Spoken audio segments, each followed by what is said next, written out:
Hey guys, tonight we're diving into one of the most dangerous and underexplored parts of Victorian life, snack time. We're talking about street pies with more rats than meat, candies with more lead than sugar, and snacks so toxic your modern digestive tract would file a restraining order. So before you get comfortable, please take a second to like the video and subscribe, but only if you actually enjoy what I do here. And leave a comment letting me know what time it is for you and where you are listening from. Now dim those lights, turn on a fan for that gentle white noise, and let's get cozy for a journey into culinary chaos. Let's pause for a second. Have you ever wondered how people survived a world where your lunch could double as rat poison? Did Victorian kids really eat candy so bright it could blind a mole? How bad did food have to be before even a starving urchin would say, "No thanks, I'm good"? Did Victorians ever check the ingredient label? Or was the label just a suggestion? And would you last a day snacking in 1850s London? Or would you become a cautionary tale on an arsenic poster? Congratulations, you've just woken up in 1852. You're hungry, you've got a single grubby penny in your pocket, and every street vendor is eyeing you like a pigeon eyes a breadcrumb. Welcome to the deadliest snack aisle in history.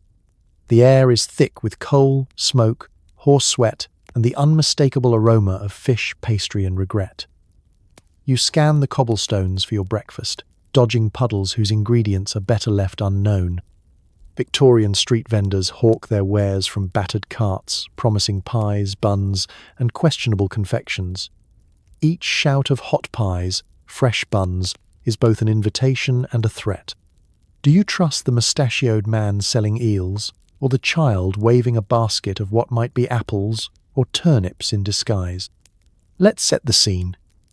It's early morning, and the sun hasn't so much risen as coughed politely behind a thick layer of London smog. You're already late for work, your boots are soaked, and your stomach is making noises that attract stray dogs. And right there, between two piles of mysterious debris and a horse contemplating existential dread, is breakfast, Victorian style. There are more vendors than you can count, all hustling for your coin. One is selling fresh muffins, another offers dripping slabs of bacon that appear to be mostly fat and wishful thinking. The competition is fierce, but so are the health risks. Everywhere you look, someone is promising salvation in the form of street food. But nothing is quite as it seems. That steam rising from the meat pie cart? It's doing more to mask the smell than to advertise freshness. Vendors shout over each other, promising the finest jellied eels, new-laid eggs, and hot plum duff, though no one has seen a plum anywhere near these stalls since the last Jubilee. You eye a basket of fruit, marvelling at the vibrant, waxy sheen of each apple. A closer inspection reveals half of them are suspiciously hard, and the rest are bruised like they've just returned from a boxing match with an irate cab horse. The Victorian street vendor is a master of improvisation and illusion. There are pies here, yes, but there's also the lingering rumour that anything not nailed down, or already partially decomposed, might end up in one. Sawdust makes a surprisingly convincing filler, and more than one pigeon pie contains as much actual pigeon as your average Victorian love letter, 0. If the meat is a little tough, it's not undercooked, it's just well-travelled. You wonder if this is why the cats seem nervous and the dogs are missing. And yet, the prices are irresistible. For a single penny, you can walk away with a warm, dense hunk of nourishment that only occasionally bites back. Victorian vendors specialise in disguising yesterday's leftovers as today's fresh batch. You notice one enterprising young lad quickly scraping the fuzz off a bun before passing it along. Hygiene standards are more of a general guideline than an actual rule. If you can't see mould, it doesn't exist. If you can see it, it's just extra flavour. Then there's the charm offensive. Vendors are as much performers as they are cooks. They'll flatter you, joke with you, and invent elaborate backstories for their food. Caught fresh this morning, love. Never mind that the Thames is more soup than river, and fresh could mean anything from last night to last month. One particularly entrepreneurial woman is selling authentic Cornish pasties. Even though you saw her yesterday buying turnips from the next stall over and muttering about fake potatoes. Everyone is in on the hustle, and nobody is here to judge. And while you ponder your options, the city itself becomes part of the meal. Soot, dust, and whatever is wafting over from the tannery next door, these are the secret ingredients in every Victorian street snack. You take a tentative bite of a penny bun and immediately regret your choices. The outside is tough, the inside is doughy, and the flavor is somewhere between bland and industrial accident. But you chew anyway, because hunger, like hope, springs eternal, even when the pie filling doesn't. As you make your way down the bustling street, you notice a cluster of children squabbling over the last sticky green sweet in a vendor's jar. The color isn't found in nature, and the smell could strip paint, but to them, it's a treasure. And really, that's the magic of the Victorian street vendor.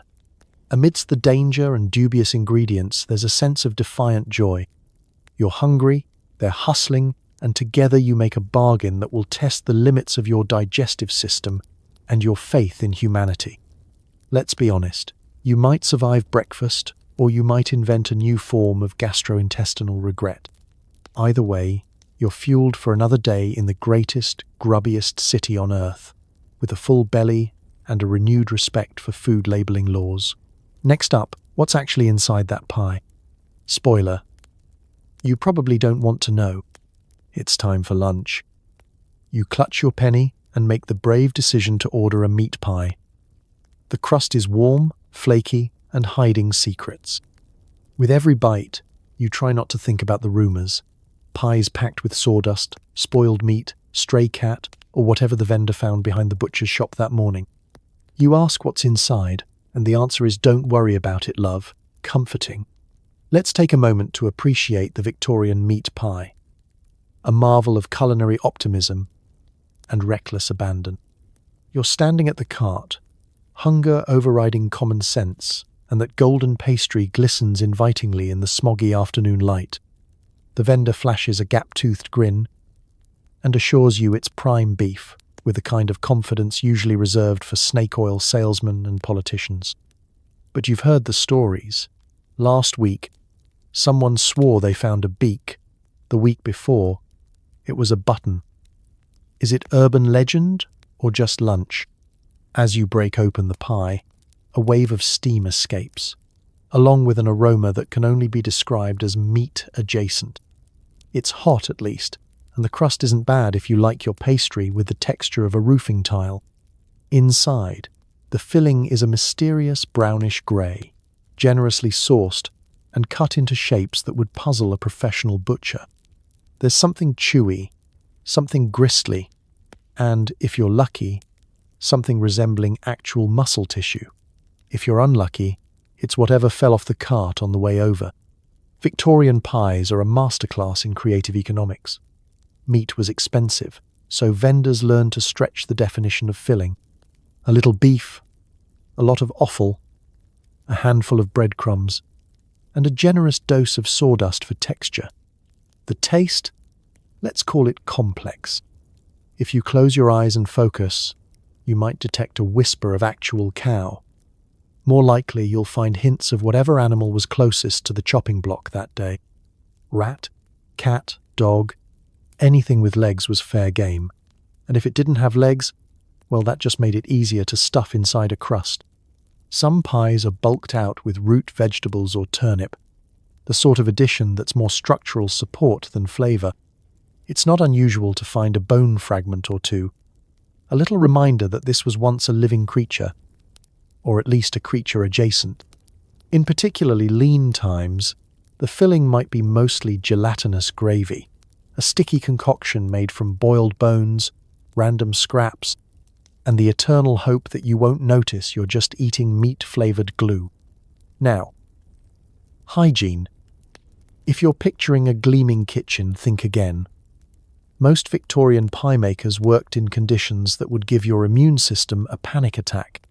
No refrigeration, no running water, just a wooden counter, a dull knife, and the sort of apron you'd burn rather than wash. The meat is left out for hours, sometimes days, in the open air. soaking up the finest city aromas and local wildlife. Any germs that survive the baking process are simply considered extra seasoning. But there's an art to deception. Vendors knew customers were suspicious, so presentation was everything. The top of the pie would be brushed with egg, or whatever liquid was handy, for a glossy finish. Some even added decorative pastry shapes, a little flourish to distract you from the existential dread lurking beneath. And, of course, plenty of pepper. If you can't taste the meat, maybe you won't notice what it isn't. And yet, people bought these pies every day. They were cheap, filling, and hot. 3 things hard to find on a London street corner. Besides, when you work 12 hours in a factory and your other lunch option is stale bread or a questionable sausage, a pie looks positively luxurious. Victorians didn't have the luxury of reading ingredient lists, so the answer to what's inside was always the same: hope. So, you eat. Maybe you pause when you crunch something that shouldn't crunch, or when you find a mysterious tuft of fur in your filling. Maybe you say a silent prayer to the gods of digestion, and then finish your meal with a flourish, wiping your hands on your trousers and congratulating yourself for surviving another round of Victorian lunch roulette. And as you toss your empty pie tin into the gutter, you can't help but wonder, was that really beef? Or did you just eat history's greatest mystery meat? You may never know, but you're alive, you're full, and you're ready for whatever the afternoon throws at you. Next time, Victorian candy and why every sweet treat came with a free side of heavy metals. Sleep tight. Your sweet tooth is tingling, and a tray of brightly coloured candies sparkles in the sunlight. Victorian confectioners have just discovered food dye, and unfortunately, so has the local undertaker. The candies are dazzling shades of emerald and crimson, thanks to generous helpings of lead chromate and arsenic.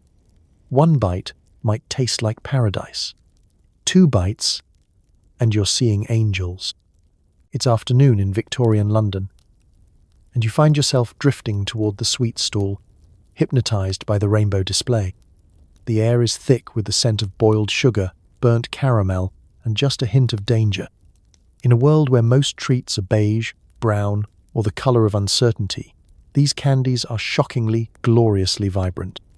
There are pear drops as green as new grass, lemon bonbons that glow like hazard signs, and raspberry lozenges so red you half expect them to leave a mark on your fingers and maybe your insides.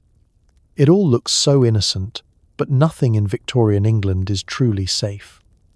The secret to that mouth-watering display? Chemistry, Victorian style. Confectioners are absolutely smitten with the latest scientific advancements. Why settle for dull sweets when you can create bonbons bright enough to guide ships through the fog? The answer: arsenic for green, lead for yellow, copper for blue, and a dash of mercury, if you're feeling especially experimental. The result is a sugar shop that doubles as an entry-level toxicology lab. You reach for a penny sweet, not realizing you're about to take part in the great Victorian tradition of edible Russian roulette. The first taste is pure nostalgia, crunchy, tart, and delightfully sharp. The second taste? Well, now your mouth tingles, your tongue feels a bit numb, and there's a metallic note you can't quite place. Maybe it's the copper sulfate, maybe it's your life choices. But in Victorian England, nobody's keeping track. If your lips are turning blue, you just look extra fashionable. Victorian parents, not yet armed with WebMD or concerned Facebook groups, simply trust the confectioner. After all, the shopkeeper's sign says finest sweets, and who would lie about candy? It's not uncommon for children to spend their hard-earned farthings on a handful of apple drops or acid drops, sucking on them all the way home, blissfully unaware that each piece is a tiny, fruit-flavoured hazard. And yes, occasionally a child drops to the pavement, overcome by more than just a sugar rush. Doctors call it gastric distress. The rest of us would call it mild lead poisoning. But it's not just the colour. The texture is suspect too. Many Victorian candies are padded out with chalk, plaster, or even powdered glass for that satisfying crunch. Sugar itself is an expensive import, so most sweets are about 20% happiness, 80% hazardous filler. Still, children line up down the street, arguing over whose tongue is the brightest shade of unnatural green. If your mouth isn't tingling, did you even snack in Victorian London? Candy makers are inventors at heart, always on the lookout for the next big trend. The 1850s see the arrival of gobstoppers, spheres so dense you could chip a tooth or bludgeon a rat with them. There's bullseyes, cough candy, and licorice pipes in cheerful black, made with industrial-strength colouring and sometimes a little tar on the side. And then there's Turkish Delight, flavoured with rose water and whatever was left at the bottom of the dye barrel. Safety standards? Never heard of them. Candy was sold loose, scooped from open jars with fingers that had just counted change, petted a stray dog, and maybe picked something unspeakable from between the cobblestones. The only thing more dangerous than the ingredients was the hygiene. Occasionally, a scandal breaks out. Dozens of people hospitalized after eating peppermint lozenges, accidentally tainted with arsenic.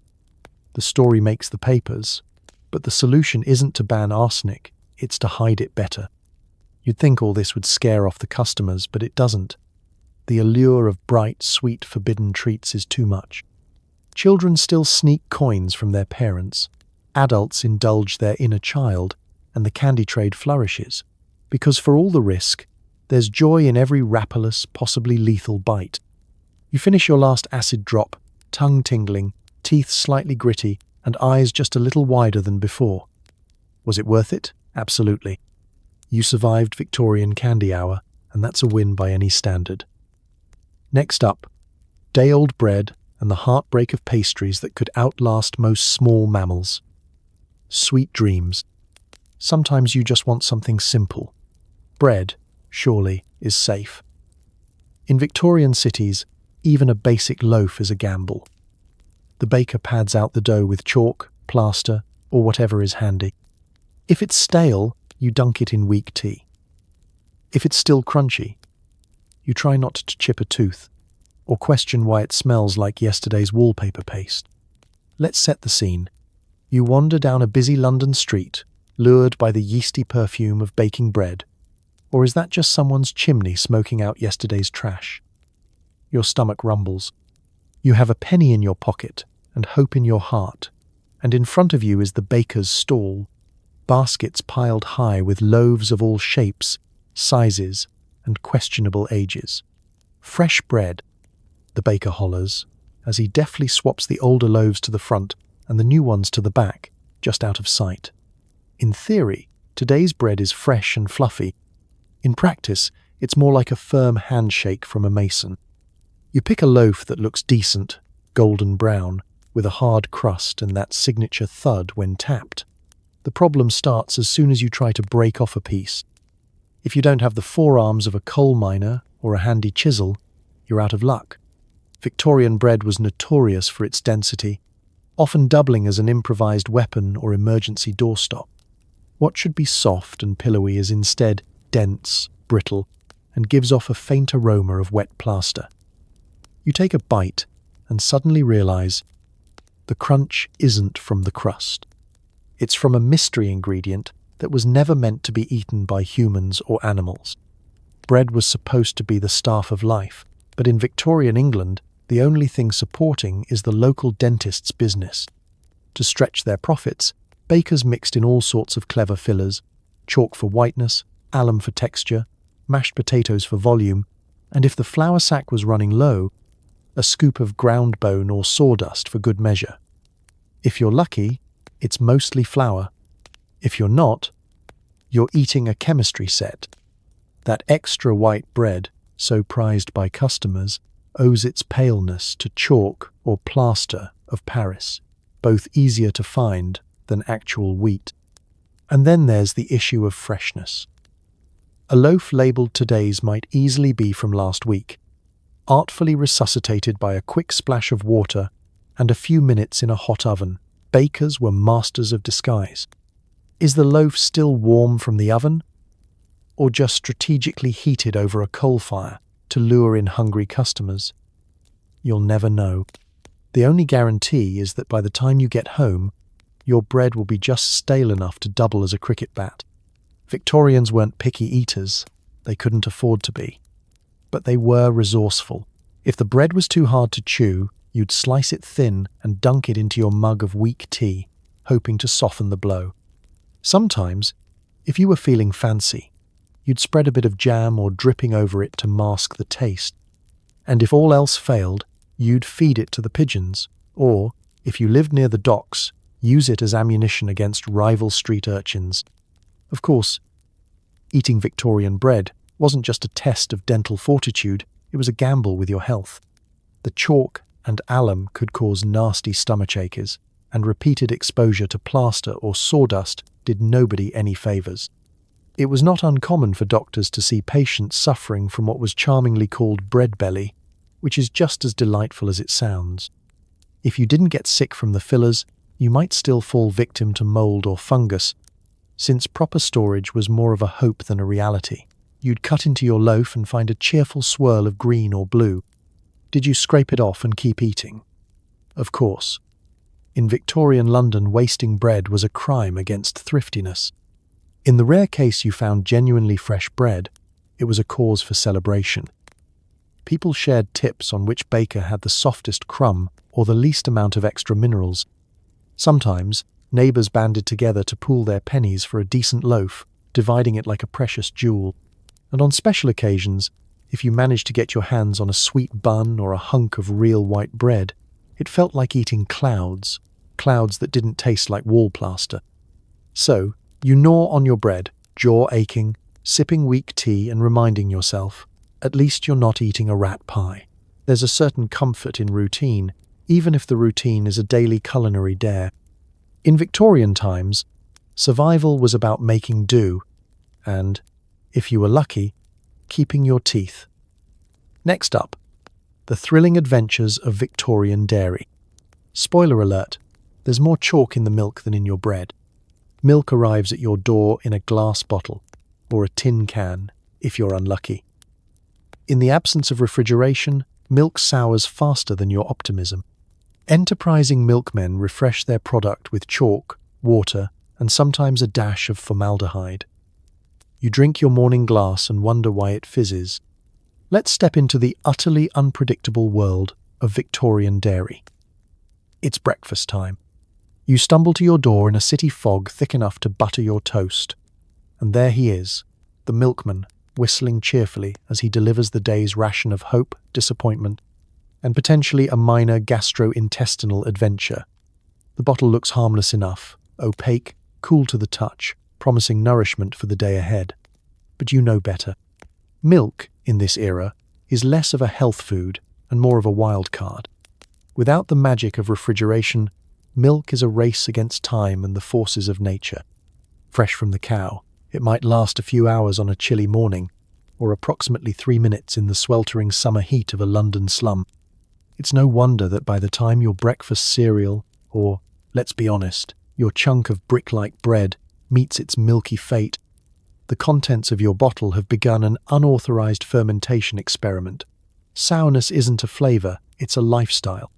But never fear, the Victorian milkman is nothing if not enterprising. In a bid to keep business booming, many perfected the art of stretching their milk.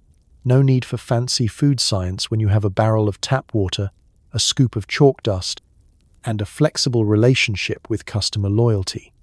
That creamy layer on top? Sometimes chalk, sometimes mashed flour, occasionally a bit of mashed brain if you're truly unlucky. It thickens the milk and helps mask the taste of aged dairy. No extra charge for the mystery. And then, of course, there's the special occasion milk, when your milkman decides to try the latest trends in food preservation. Enter formaldehyde, the chemical best known for keeping frogs fresh in school science labs and, for a brief, disastrous chapter in food history, for keeping milk white and just the right side of not quite alive. A little dash could delay souring for a day or two, at the small cost of your internal organs waving a white flag of surrender. Did it work? Well, let's just say no one ever asked for seconds. If you're really craving excitement, you might find yourself on the receiving end of condensed milk in a tin can. advertised as both nutritious and indestructible. Victorian tins, however, had a tendency to leak, rust, or explode, infusing the milk with a rich, metallic tang and the gentle fizz of low-level botulism. If the lid bulges, that's not extra cream, it's a sign to call your local undertaker. The consequences of these dairy experiments are as varied as they are dire. Children suffer mysterious stomach cramps. Grown men develop a lifelong distrust of anything white and opaque. Doctors chalk up the epidemic of summer complaint, Victorian code for food poisoning, to the mysterious workings of bad air, never suspecting the true culprit is sitting right there on the breakfast table, bubbling quietly in a porcelain jug. Still, milk is considered essential, and most people soldier on, dunking bread, diluting tea, and pouring it over their porridge with a grim sense of duty. Some develop an ironclad constitution. Others simply lower their expectations until sourness tastes almost comforting. In the wealthier homes, milk is boiled, strained, and scrutinized, while the poor simply hope the ratio of water to chalk won't send them running for the privy.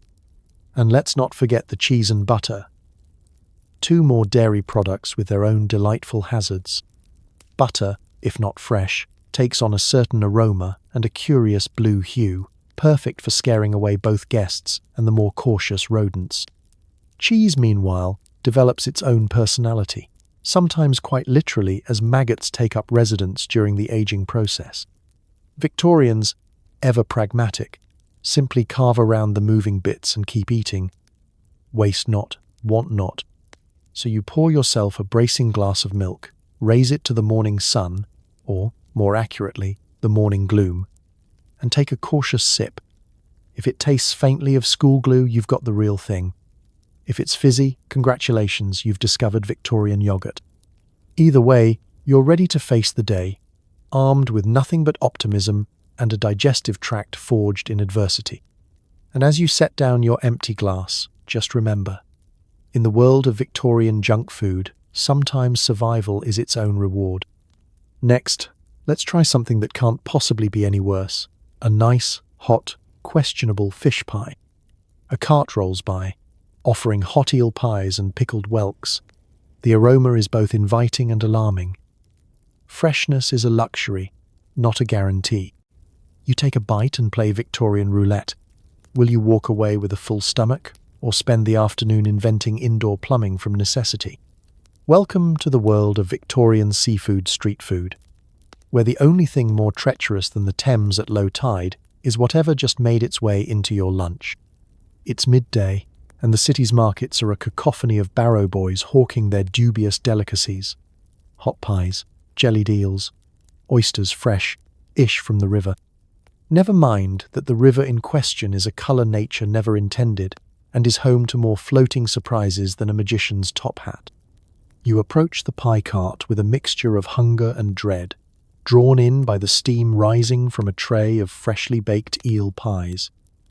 Fresh from the river this morning, the vendor shouts, which is true, if you count fresh as still slightly twitching when chopped.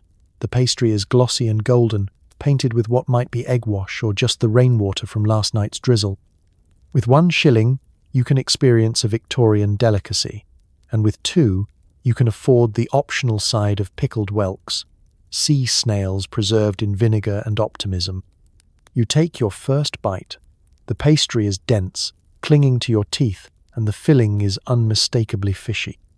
There's a chunk of eel, glistening and chewy, and a gravy that's more gelatinous than liquid, having congealed in ways that defy the laws of physics and arguably basic decency. The flavour? Let's call it robust.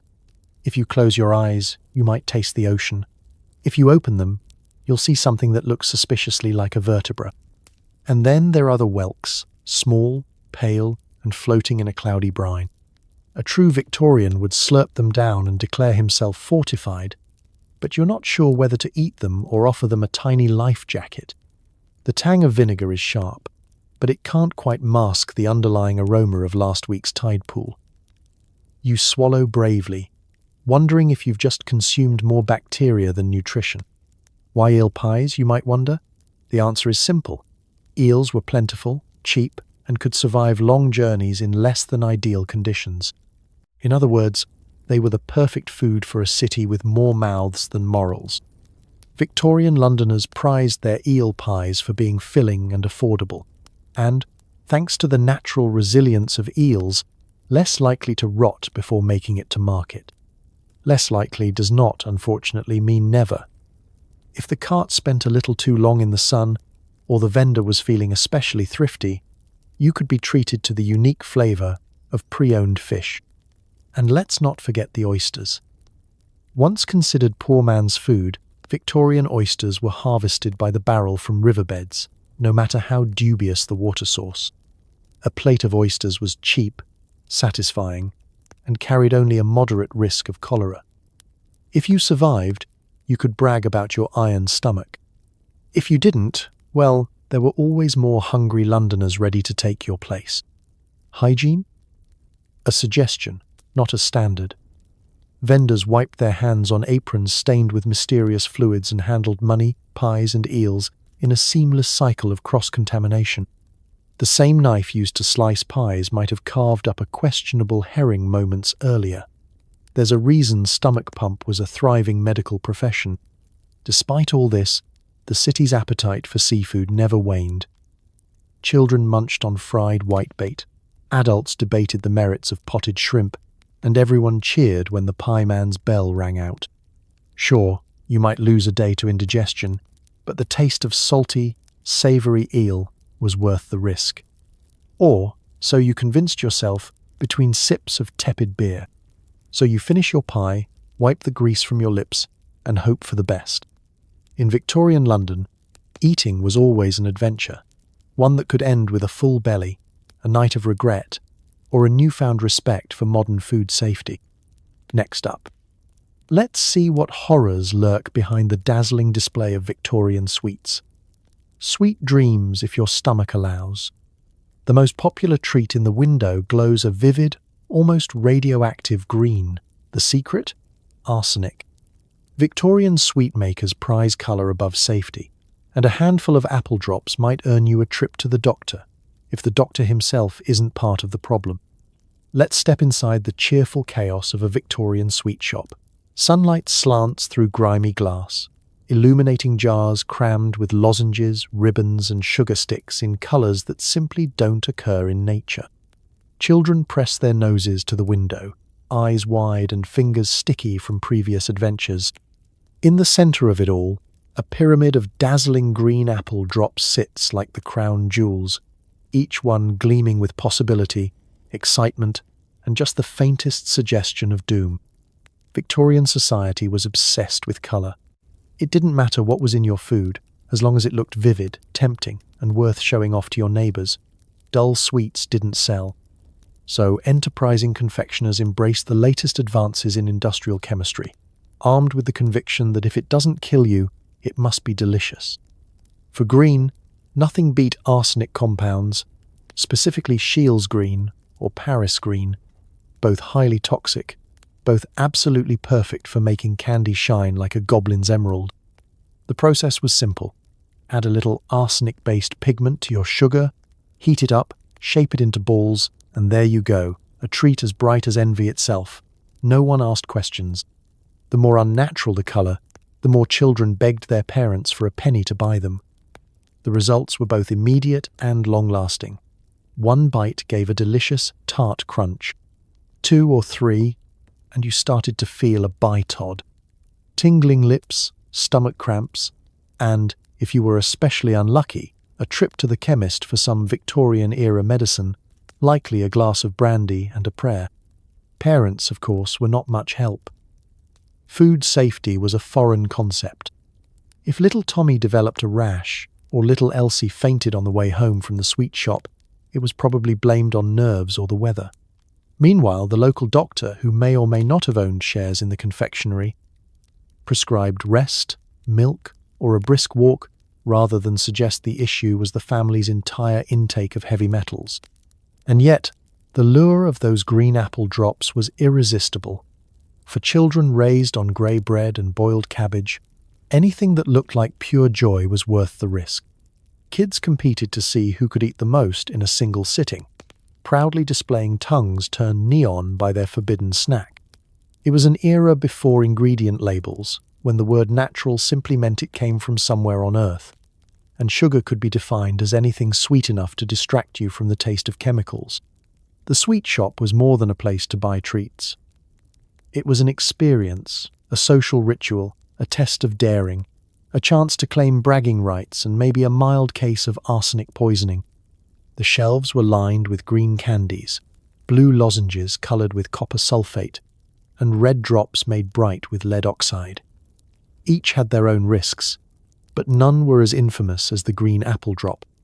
The stories spread, of children who turned ill, of families who swore off sweets for a week or two, only to be lured back by that glimmering jar in the window. Of course, there were alternatives, plain toffees, licorice sticks, or candied nuts, but none of them could match the appeal of the forbidden. Even when the newspapers printed horrifying tales of entire schoolrooms falling ill after sharing sweets, the shops never really emptied.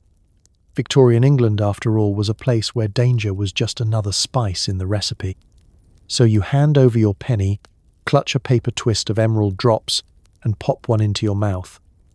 The flavour is sharp, sour, and undeniably thrilling. Is that a tingle on your tongue? Maybe.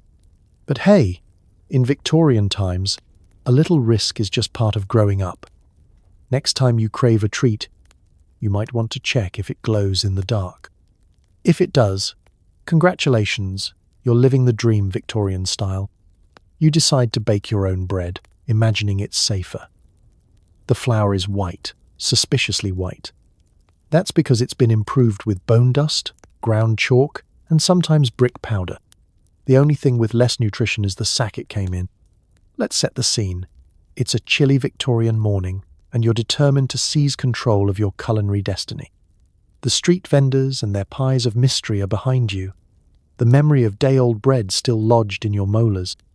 You stroll to the local grocer, a few hard-earned coins clutched in your fist, and ask for the finest flour available. The grocer slides a sack across the counter, soft, powdery, and gleaming white, like the snow on a postcard. Except, you know, deep down, that nothing in Victorian London is ever that pure. In an era obsessed with appearances, flour was no exception. Customers wanted bread as white as possible, a sign of refinement and prosperity. But wheat is costly, and honest living is even costlier. So, bakers and millers began padding their flour with all sorts of cost-cutting improvements. Some are almost poetic, bone dust from the local knackers, for that extra wholesome crunch, finely ground chalk, to lighten and brighten, and, for the truly budget-minded, brick dust from the nearest demolition site. It's red, it's gritty, and it's definitely not part of the food pyramid. At home, you pour the flour into a bowl and watch a pale puff rise into the air, settling like Victorian fog. The bread recipe is simple. Just water, yeast, salt, and, apparently, whatever was left in the undertaker's sweepings. You mix the dough, kneading it with a growing sense of dread, wondering whether that crunch under your palm is an errant wheat kernel or a piece of someone's former garden wall. You set your loaf to rise, but the yeast seems confused, confronted with a starchy graveyard of non-food additives. Still, you persevere after all, you're baking from scratch. It's honest, it's homemade, and you can almost convince yourself you're eating healthily. In reality, the only health benefit is that you're strengthening your jaw muscles for future dental emergencies. The baking process itself is an act of hope. The kitchen fills with the scent of something almost, but not quite, like bread. When you finally pull your masterpiece from the oven, it's heavy enough to double as a home security device. The crust is suspiciously hard, and the inside boasts a mysterious greyish cast that no Instagram filter could fix. You cut a slice, watch the crumbs scatter, and brace yourself. The first bite is chalky and oddly metallic, a flavour profile more at home in a hardware store than a bakery. But in Victorian times, a belly full of something solid was better than a belly full of nothing at all. You chew thoughtfully, reflecting that improved flour was less about nutrition and more about survival, if survival means living just long enough to regret your meal. Of course, the Great Flour Scandal wasn't really a scandal at all, it was standard practice. Nearly everyone knew their bread was adulterated. There were occasional newspaper exposés, complete with stern warnings about the dangers of brick eating and illustrations of skeletal millers cackling as they dumped dust into the flour bins. But enforcement was sporadic, and hungry families weren't about to argue with the one thing standing between them and hunger. The health effects were less than subtle. Chronic stomach pain, mysterious fatigue, and teeth that wore down faster than shoe leather. Children grew up thinking bread was supposed to taste like sandpaper, and that white teeth were a sign you'd never eaten a sandwich in your life. And yet, the habit persisted. The illusion of purity, bright, snowy loaves stacked in bakery windows, was too powerful to resist. In moments of rare honesty, you might swap tips with your neighbors about the best way to improve store-bought flour. A little sifting here, a careful sniff there, or, if you were especially cunning, a friendly word to the miller to slip you the least adulterated bag. Occasionally, a local scandal would break out when someone found a button, a coin, or even a nail in their best quality flour. It was all part of the gamble. So you finish your slice of bone-dust bread, jaws sore and dignity battered, but still, miraculously, standing. In Victorian London, surviving a meal was half the victory. Next up, what happens when you get thirsty and the drinks are just as improved as the food? Sweet dreams, and mind your fillings. A hot day calls for ice cream, and Victorian vendors are happy to oblige. Their secret ingredient? Often it's chalk, toxic colouring, or milk that's been left to ferment. You take a lick and hope the crunch is from sugar, not grit. Let's picture the scene. It's the rarest of days in Victorian London. Warm, breezy, and only slightly scented with the aroma of horse manure and coal smoke. Children are running through the park, adults are fanning themselves on benches, and you, driven by heat and hope, wander over to the crowded ice cream cart on the corner. The vendor flashes you a toothy smile and points to a display of glorious, pastel-hued treats stacked high in glass bowls, already sweating under the weight of the midday sun. "Any flavour you fancy," he boasts, which is Victorian code for, "All the flavours are basically vanilla, just dyed with whatever was lying around." You hand over your penny, and in return, receive a scoop perched precariously on a wafer so thin it looks like it was cut with a razor blade. The ice cream glistens in the light, a luminous pink, a suspiciously sunny yellow, and a green that can only be described as chemical optimism.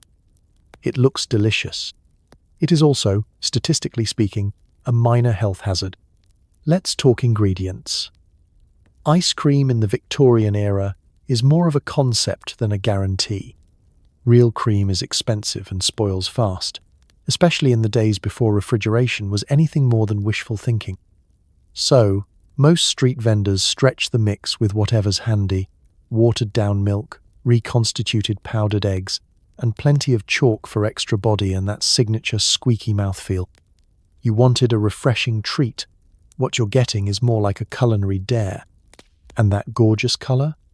You can thank the finest in contemporary chemistry: arsenic for green, lead chromate for yellow, and the faint tang of copper sulfate for anything blue. It's less all-natural and more forbidden alchemy. The result is a treat so vivid it glows in the shade, attracting children, pigeons, and the occasional concerned physician.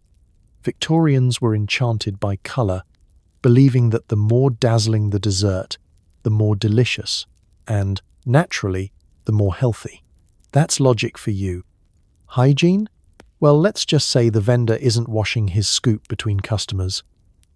If you're lucky, he's not even washing it between weeks. Most ice cream is churned in wooden barrels, packed with ice harvested from questionable rivers in winter, and stored in cellars that double as rat motels. If you find a crunchy bit, there's a chance it's sugar, though it could just as easily be sawdust, a stray pebble, or the legacy of last winter's frost. There's also the milk. If your treat tastes sharp, That's not a secret recipe. It's just sour. Milk that's been left to ferment gives the ice cream a certain tang and an even greater risk of gastrointestinal adventure. No one ever really knows how old the cream is. As for eggs, they're often powdered, stale, or, on truly unlucky days, completely omitted. Modern food safety standards simply don't exist. If you survive the first bite, congratulations, you've already beaten the odds. Still, on a hot day, none of that matters.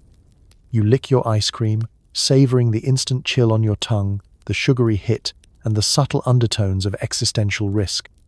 Children line up behind you, coins in hand, eager to chase away the heat with something cold, bright, and slightly dangerous.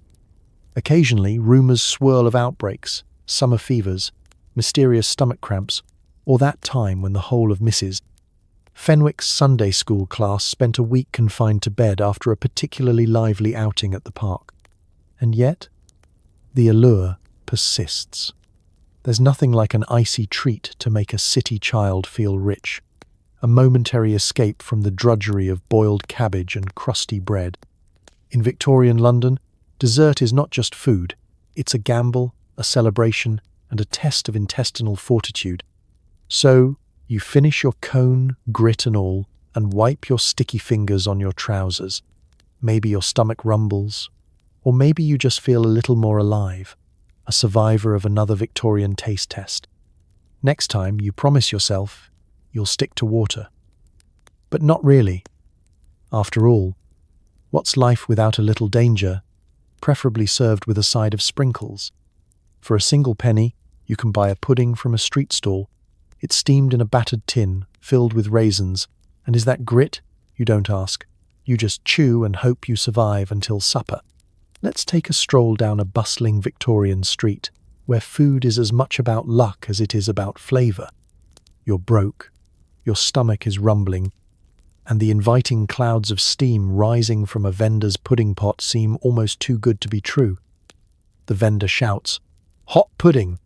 Best in London!" as he lifts a dented lid to reveal a mysterious, bubbling mass.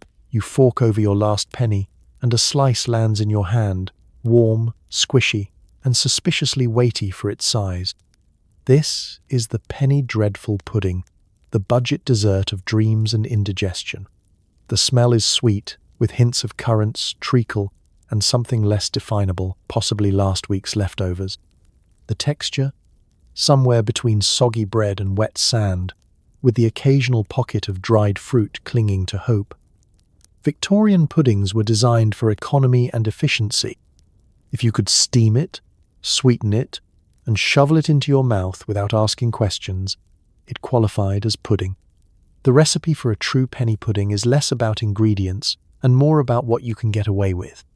The base is stale bread, whatever's left over from the week, hacked up, soaked in watered-down milk, or chalky milk if the milkman's been at it again, and mashed into a paste.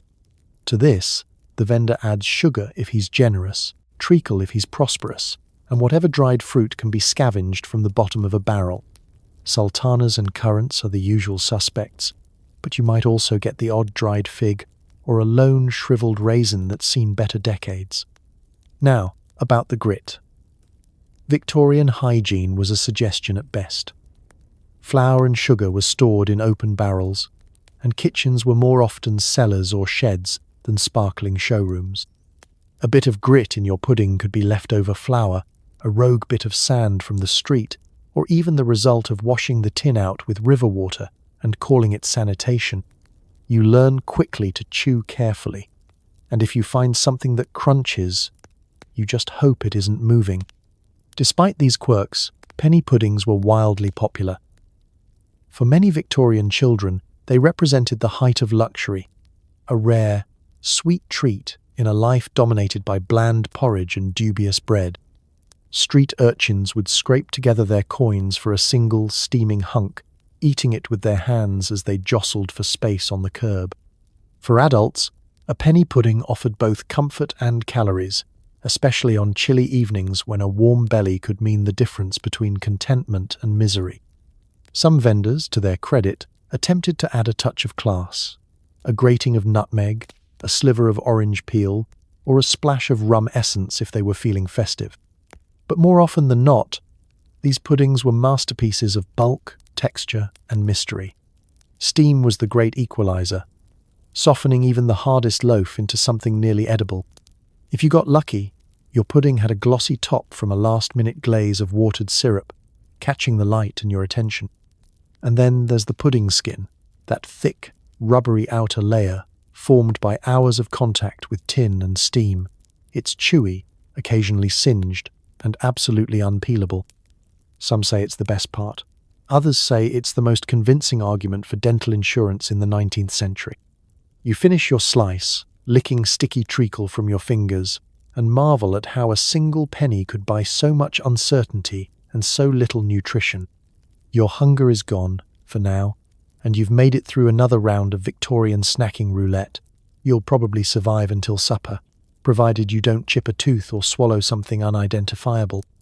Then again, that's just the price of living sweet on a budget in the era of Industrial Revolution. Next up, pickled delicacies, because nothing says adventure like eating food that's been soaking in vinegar longer than you've been alive.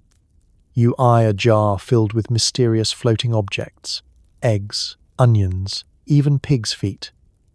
Pickling is the Victorian answer to refrigeration, and the flavour is unforgettable. At best, it's tangy. At worst, it's biological warfare. Let's wander to the far end of a bustling Victorian market, where street vendors display their finest wares in cloudy glass jars, each one bubbling with possibility, and a few things best left unnamed. The pickling stall is an assault on the senses. Vinegar fumes so sharp they'll clear your sinuses for a week, a medley of spicy, sour, and just slightly off aromas hanging in the air. For the frugal, the curious, and the truly desperate, pickled food isn't just a snack, it's a gamble wrapped in tradition. In the Victorian age, pickling was a way of life, the great equalizer between feast and famine. When fresh food was as fleeting as a sunny day in London, preservation was the only way to guarantee a bite come winter. But while the idea was noble, the execution was variable. Nearly anything could be plunged into brine. Onions, cabbage, boiled eggs, carrots, and sometimes entire animal limbs. If it fit in the jar, it could be pickled. You approach the stall and try to identify what exactly is on offer.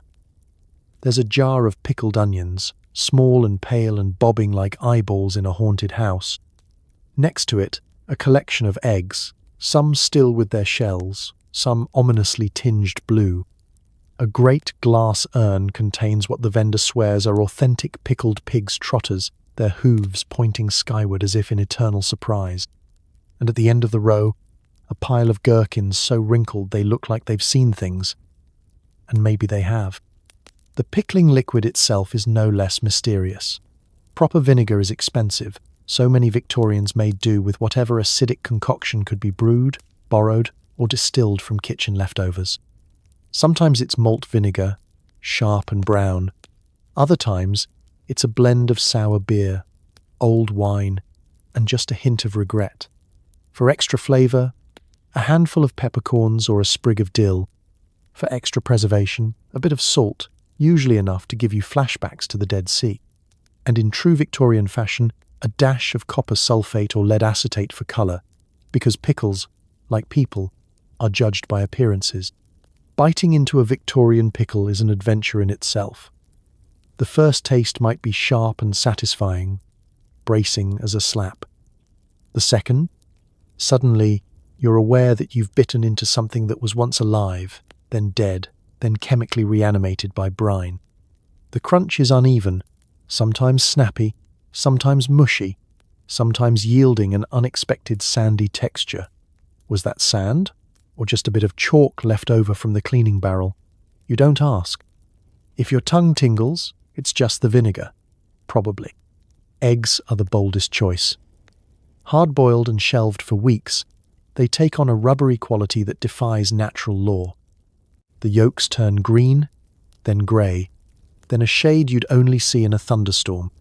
If you're brave, or starving, you'll try one with a pinch of salt and perhaps a chaser of beer, just in case.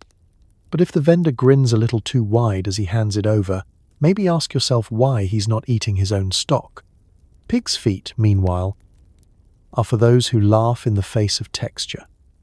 Gelatinous, chewy, and encased in skin that no amount of brine can truly tenderize, they're less delicacy and more dare. But protein is protein, and in a world where every scrap counts, you take what you can get.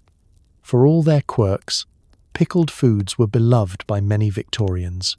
They brought brightness to bleak winter diets, a tang to endless meals of boiled meat and bread. Children traded gherkins at school. Adults added onions to pies and puddings for a burst of flavour. Some recipes have survived to today, though mercifully with fewer mystery additives, a testament to the resilience and creativity of Victorian home cooks and snackers alike. So you take another bite, eyes watering, taste buds in shock, and salute the inventiveness of the age. Whether you love them or loathe them, Victorian pickles are proof that hunger makes innovators of us all. Next up, drinks so dangerous, even your local apothecary would think twice.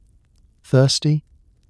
Soda fountains are all the rage, with concoctions coloured by copper sulfate and flavoured with the ghost of a lemon. Beer and ale, meanwhile, are bulked out with strange chemicals to keep you coming back for more if your liver survives. Let's say you've made it through a meal of questionable pie, survived a side of day-old bread, and braved a pudding that may have contained more grit than grain. Your mouth is dry. You need something to wash it all down. In Victorian England, you have options, but all of them come with a price, and not just the one marked on the bottle. Soda pop is the latest craze. The Victorians, ever eager for novelty, have embraced fizzy drinks with a zeal matched only by their complete disregard for ingredient safety. At the corner chemist's or a bustling street fair, you'll find gleaming soda fountains promising an endless stream of refreshment. Behind the counter, the soda jerk mixes up glasses of effervescent liquid in a rainbow of suspicious hues: turquoise, radioactive yellow, magenta so vivid it glows.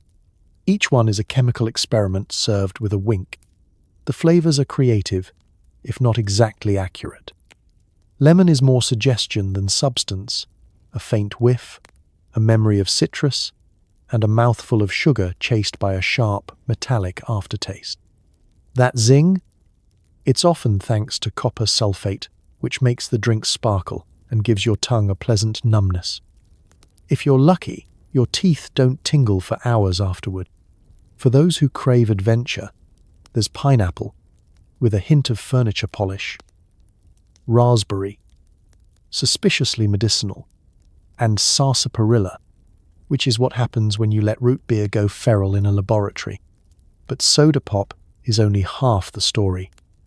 Beer and ale are the lifeblood of Victorian refreshment, consumed by young and old, morning and night. Water, after all, is a dangerous gamble in a city that treats rivers as public dumping grounds. But brewing beer isn't just about hops and malt, at least not when margins are tight and regulations are a distant dream. The average pint is a carnival of additives. Brewers stretch their product with everything from quassia bark and licorice root to bitter extracts, sugar beet syrup, and the occasional hand-me-down from the local chemist. Need your beer to look golden? Toss in a dash of lead shot to clarify the brew. Want to keep customers coming back? A little strychnine goes a long way, just enough to tickle the palate without, hopefully, dropping anyone in the street. Some ales are fortified with salt to drive thirst, while others boast a foamy head thanks to added alum or isinglass, fish bladders if you were wondering. Beer is a thirst quencher, a social glue, and an endurance test for the digestive system. Of course, the effects are legendary.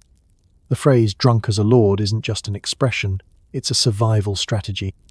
If the ale doesn't get you, the after effects might. Blinding headaches, thunderous indigestion, and the suspicion that your pint glass was last washed during the Crimean War. But even these are preferable to the dangers of drinking unboiled water, which has been known to harbour everything from cholera to unidentifiable wildlife. And let's not forget the children.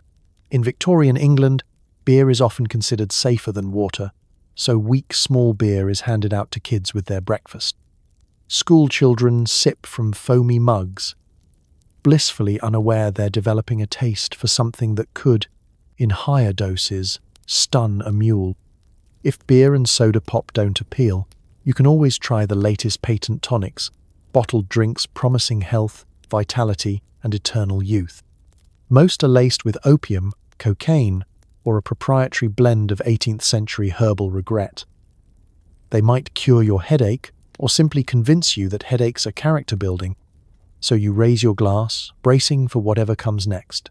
In the Victorian era, a drink isn't just a way to quench your thirst.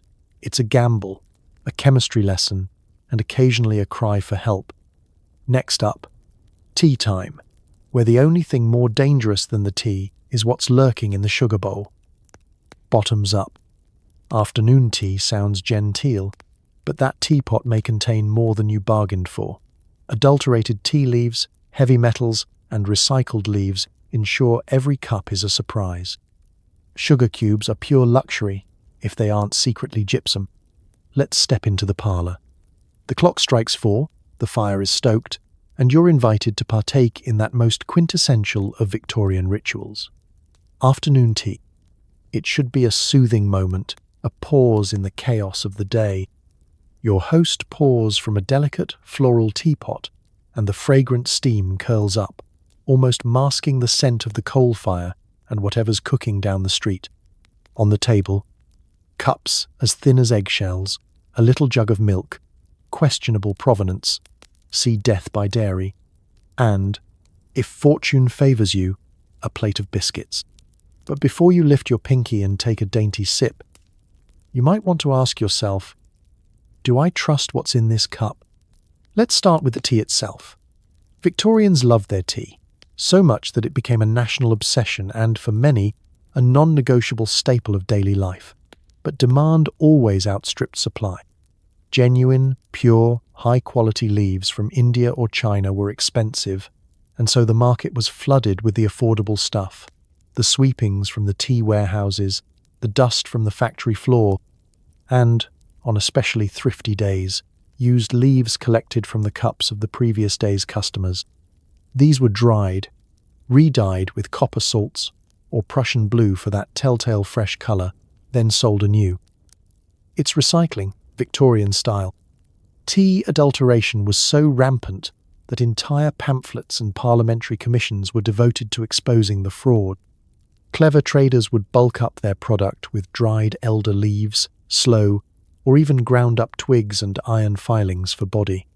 Some varieties had more in common with garden mulch than a Camellia sinensis plantation, and if you noticed a slightly metallic tang, congratulations, you've identified the presence of lead, copper, or mercury, all of which were used to deepen the colour and prolong shelf life. No wonder Victorians drank their tea strong. If you're going to ingest heavy metals, you might as well do it with conviction. If the tea itself didn't get you, the sugar might.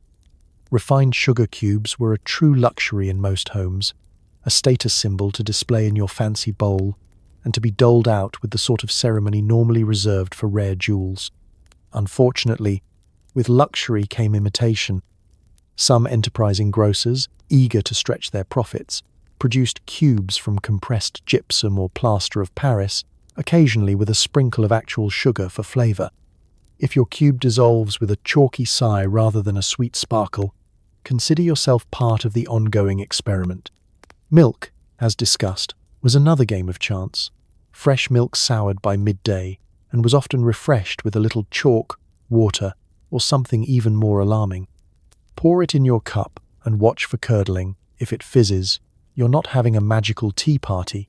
You're witnessing the early stages of Victorian home chemistry. Even the teapot was in on the game. Glazes often contained lead, so each brew offered a hint of poison leaching into your drink. But it was all in good fun, right? What's a little cumulative toxicity among friends? Despite these hazards, tea time was sacred. It was a chance to gather, gossip, and escape for a moment from the industrial grind. Children learned early to appreciate the ritual, if not the flavour. Adults debated the merits of different brands, often just different levels of adulteration, while the truly discerning added a splash of rum or gin to mask the taste and perhaps build immunity to whatever lurked within. You sip your tea, trying to focus on the warmth, the comfort, and the illusion of gentility. Maybe there's a crunch at the bottom of the cup, a stray twig, or a bit of brick dust from the premium blend.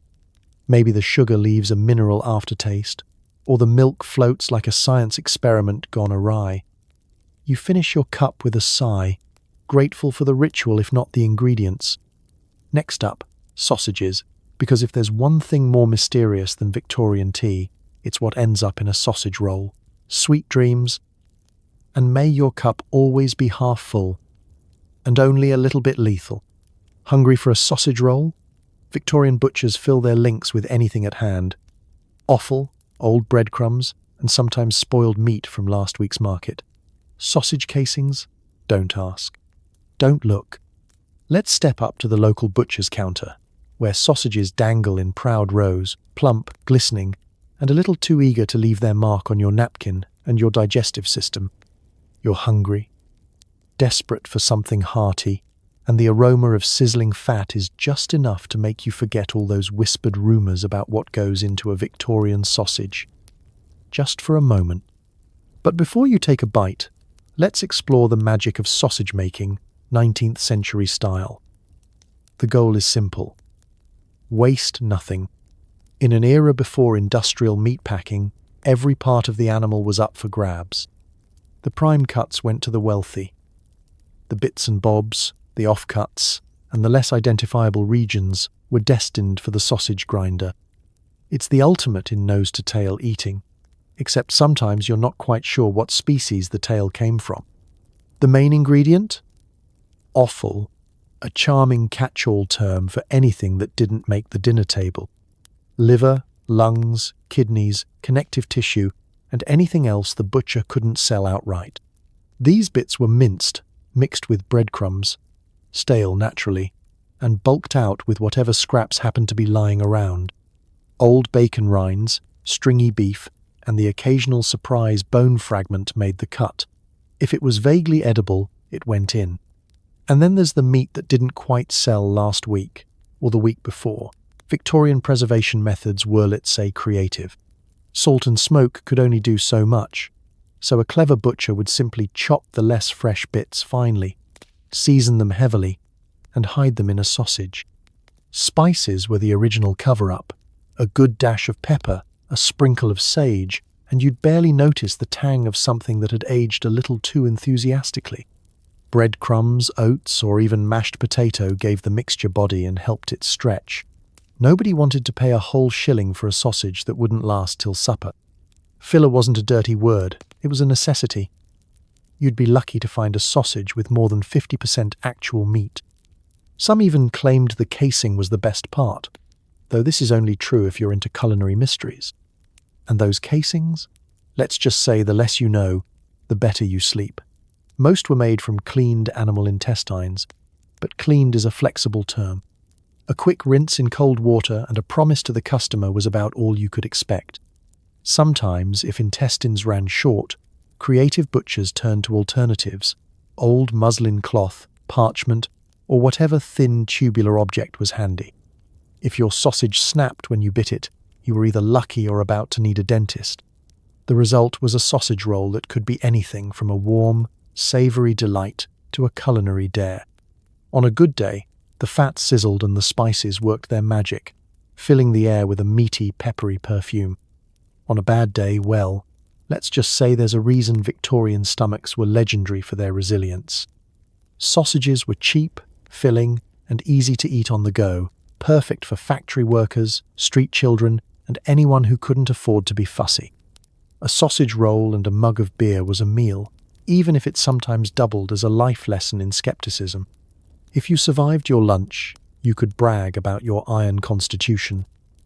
If not, you had plenty of company at the local chemist's shop, seeking relief from digestive upsets. You polish off your sausage roll, dust the crumbs from your jacket, and promise yourself you won't ask what was inside next time. In Victorian England, Hunger was the best seasoning, and the legend of the sausage lived on, one dubious bite at a time. Next up, the gleaming world of street fruit and why that healthy shine might not be as wholesome as you'd hope. Your beautician assesses you with a steely gaze. "We can fix that," she says, without specifying what that is. She pulls out a chart of head shapes, phrenology bumps, and the latest science from France, none of which is remotely reassuring. Welcome to the fascinating world of Victorian beauty, where a trip to the salon is less about pampering and more about scientific experimentation and thinly veiled insults. You sit, nervously smoothing your skirts, as your beautician, part artist, part amateur anatomist, and full-time busybody prepares to give you a makeover based on the most cutting-edge theories of the day. And by cutting edge, we mean wildly speculative and about as accurate as predicting the weather by staring at a potato. She begins with the obligatory head pat-down. Not for lice, thankfully, though that's always a risk, but for phrenology, the pseudo-scientific belief that the lumps and bumps on your skull reveal your character, intelligence, and perhaps whether you'll look better with ringlets or a severe chignon. Your beautician's fingers dance across your scalp, stopping occasionally to scribble a mysterious note, possibly anxious, melancholic, or prone to spontaneous combustion. You're half tempted to ask if she's finding treasure. Out comes the chart, a masterpiece of Victorian nonsense, heads of all shapes, each linked to a personality trait and a matching hairstyle. If you have a noble brow, she recommends the Grecian updo. If your cranium is narrow, she might suggest extra volume with a little help from some horsehair padding or a homebrew tonic made of egg whites and, on particularly experimental days, a splash of brandy. She peers at your profile, frowns, and measures the width of your jaw with a pair of brass calipers like a tailor at a particularly confusing fitting. Now, the science really gets going. She consults the latest French beauty journals, which promise miracles through scalp massage, galvanic currents, and magnetic hairbrushes. One article claims you can stimulate hair growth by vigorously brushing your hair, 100 strokes every evening while facing true north. Another recommends hair food, a thick, aromatic concoction with the consistency of axle grease and a scent reminiscent of yesterday's roast beef. She rubs it between her hands and explains, in soothing tones, that it's guaranteed to activate the follicles, though your scalp will spend the rest of the day looking as if you styled it with suet pudding. Politeness, of course, is key. At no point does your beautician ever say outright that your hair is dull, your skin is sallow, or your ears are the wrong shape.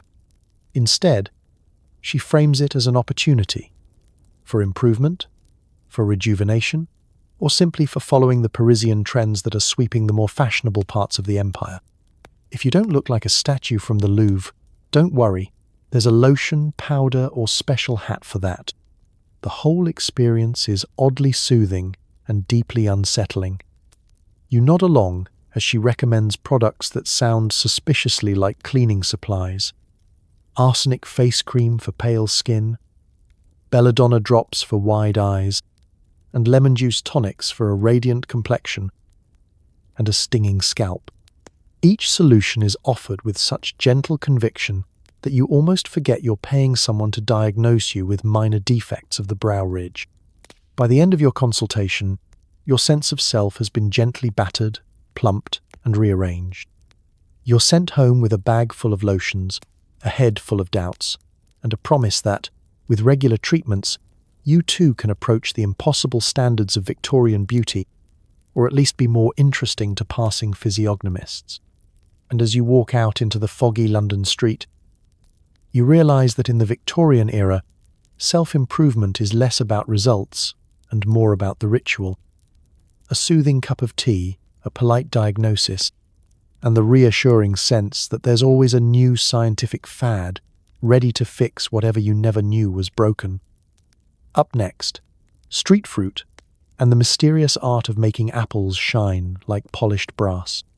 Potatoes are cheap and filling when they aren't half green with solanine or cooked in rancid fat. You bite into one and wonder if your tongue will go numb.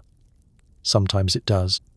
It's a rainy Victorian evening, and you, exhausted and hungry, have wandered past the oyster stalls, dodged the eels, and decided to play it safe with the humble potato. After all, what could go wrong with a food so basic? It has kept millions alive through famine, revolution, and endless Mondays. Turns out, in Victorian England, even potatoes are a culinary minefield. You spot a vendor huddled under a soot-blackened umbrella, his cart piled high with steaming spuds. "Hot taters! Fresh from the oven!" he shouts, turning each one expertly in the embers. The reality is those fresh potatoes have probably been living in the bottom of a cellar for weeks, sharing quarters with sprouting onions and something you really hope is just a beetroot. The skin is wrinkled, the flesh is mealy, and the aroma is an intoxicating blend of earth, ash, and possibly yesterday's stew. The first bite is hopeful, soft, salty, and warming. The second, however, is where things get interesting. Your tongue begins to tingle, and you notice the potato is sporting a greenish hue, the telltale sign of solanine, nature's own little warning label. Victorian science hasn't yet caught up with the fact that green potatoes are mildly toxic, so most people just scrape off the worst bits and hope for the best. A numb mouth is an accepted occupational hazard of eating on the cheap. And then there's the fat. If your vendor's feeling generous, he'll toss your potato in a ladle of dripping beef fat if you're lucky, pig fat if you're not, and whatever's left at the bottom of the pan if you're really pushing your luck.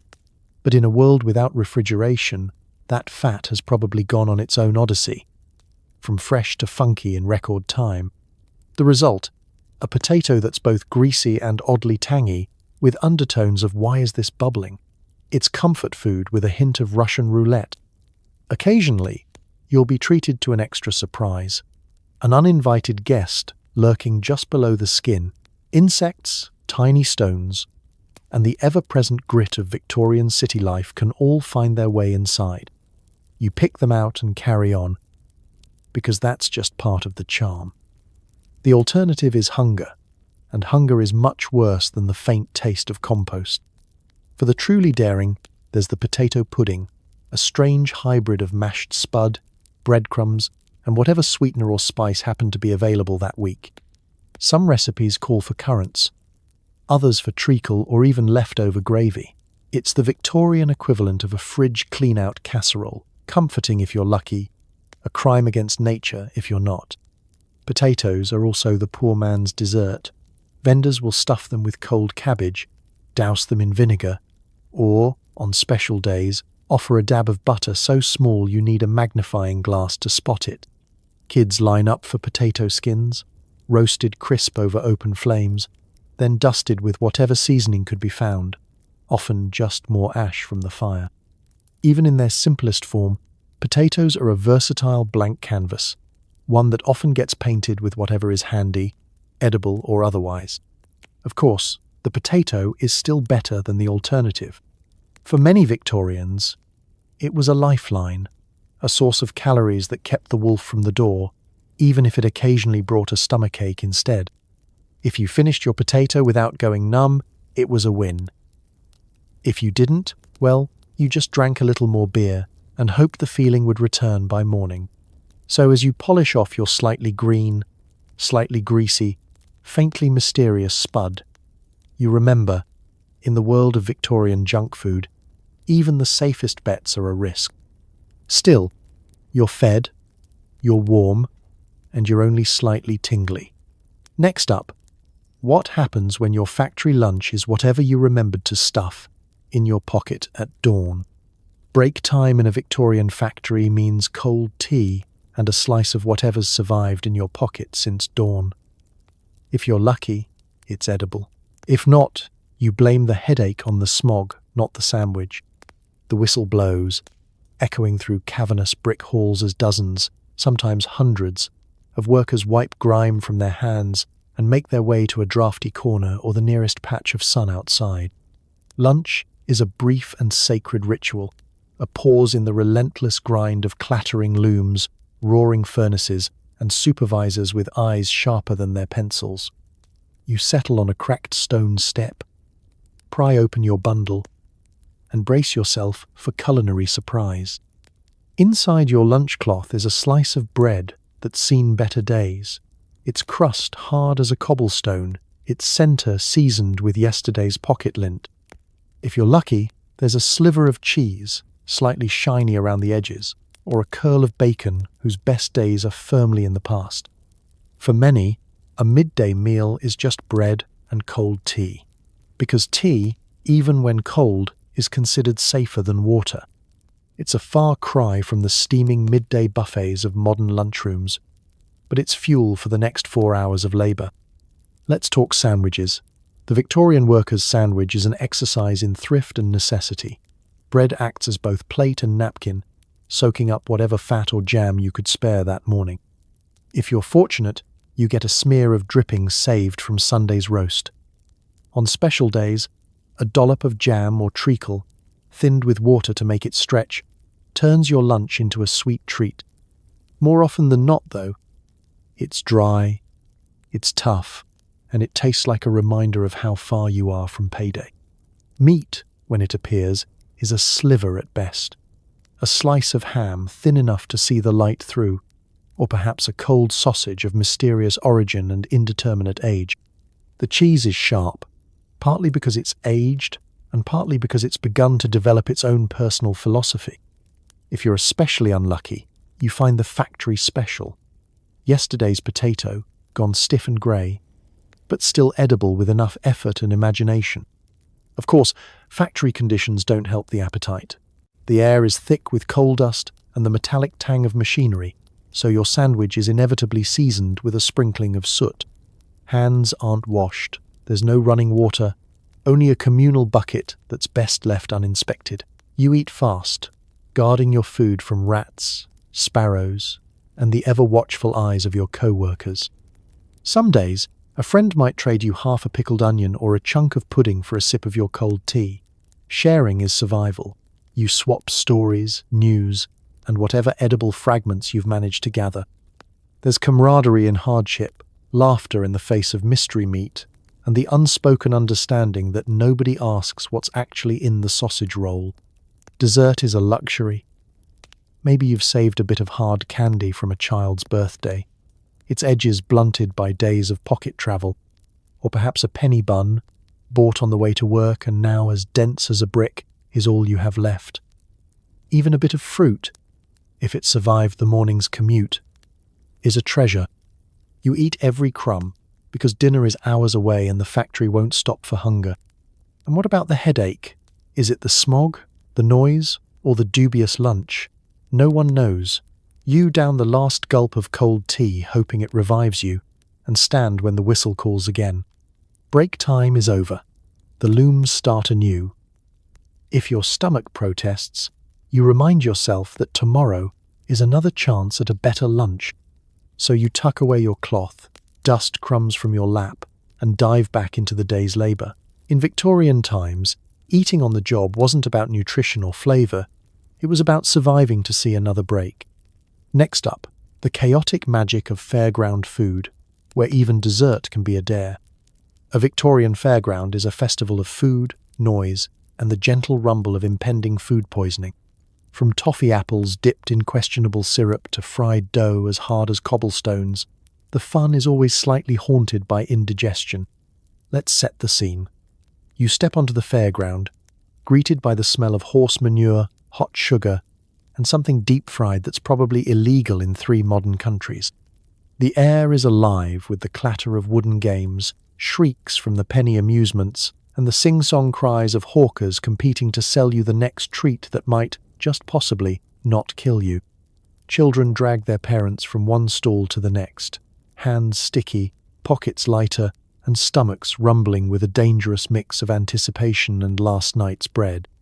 At the heart of this chaos, food. So much food. Toffee apples dangle from sticks like jewels, promising sweetness and a temporary escape from the realities of city life. The apples themselves are sometimes a day or two past their best, but the glossy shell of hardened sugar is thick enough to preserve anything short of a fossil. You take a bite, nearly chip a tooth, and discover that the toffee cracks in sharp, almost weaponized shards. Beneath the shell, the apple is cold, mealy, and occasionally sports a bruised patch that tastes of vinegar and regret. Next up, the fried dough. Every fare boasts its own take: fritters, crullers, donuts, and mystery lumps tossed in lard and dusted with sugar. The outside is golden, glistening, and mouth-watering. The inside is sometimes raw, sometimes hollow, sometimes more oil than dough. One bite, and you're not sure whether to savor the moment or schedule a dentist appointment. The trick to enjoying Victorian Fairground dough: lower your expectations, and maybe don't ask what was in the frying pan before your treat. No carnival is complete without sweets, of course. Candy floss, fairy floss in the flowery language of the day, spins out in tufts of pastel pink and blue, sticking to every surface and sometimes picking up bonus flavors from the passing breeze. Sugar was expensive, so the stalls often padded out their confections with starches, chalk, or whatever white powder was cheapest that month.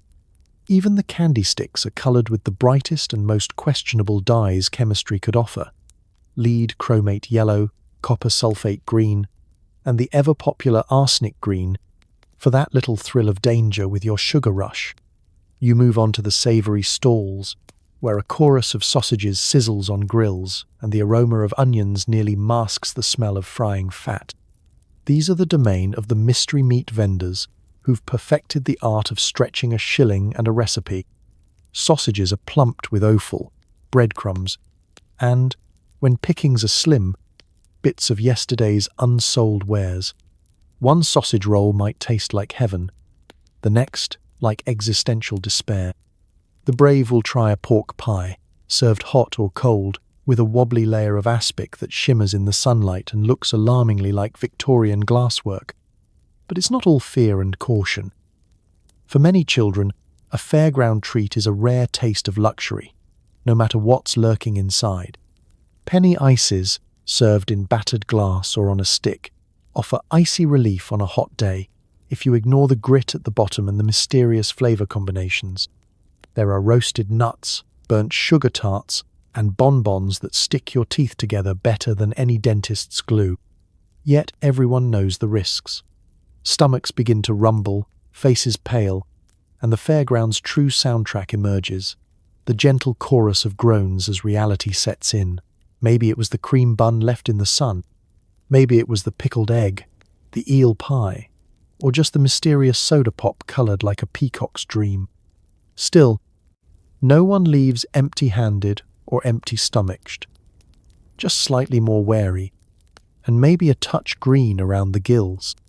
You stumble home, pockets empty, hands sticky, and belly full of memories, some better left forgotten. At a Victorian fair, food was always part of the adventure.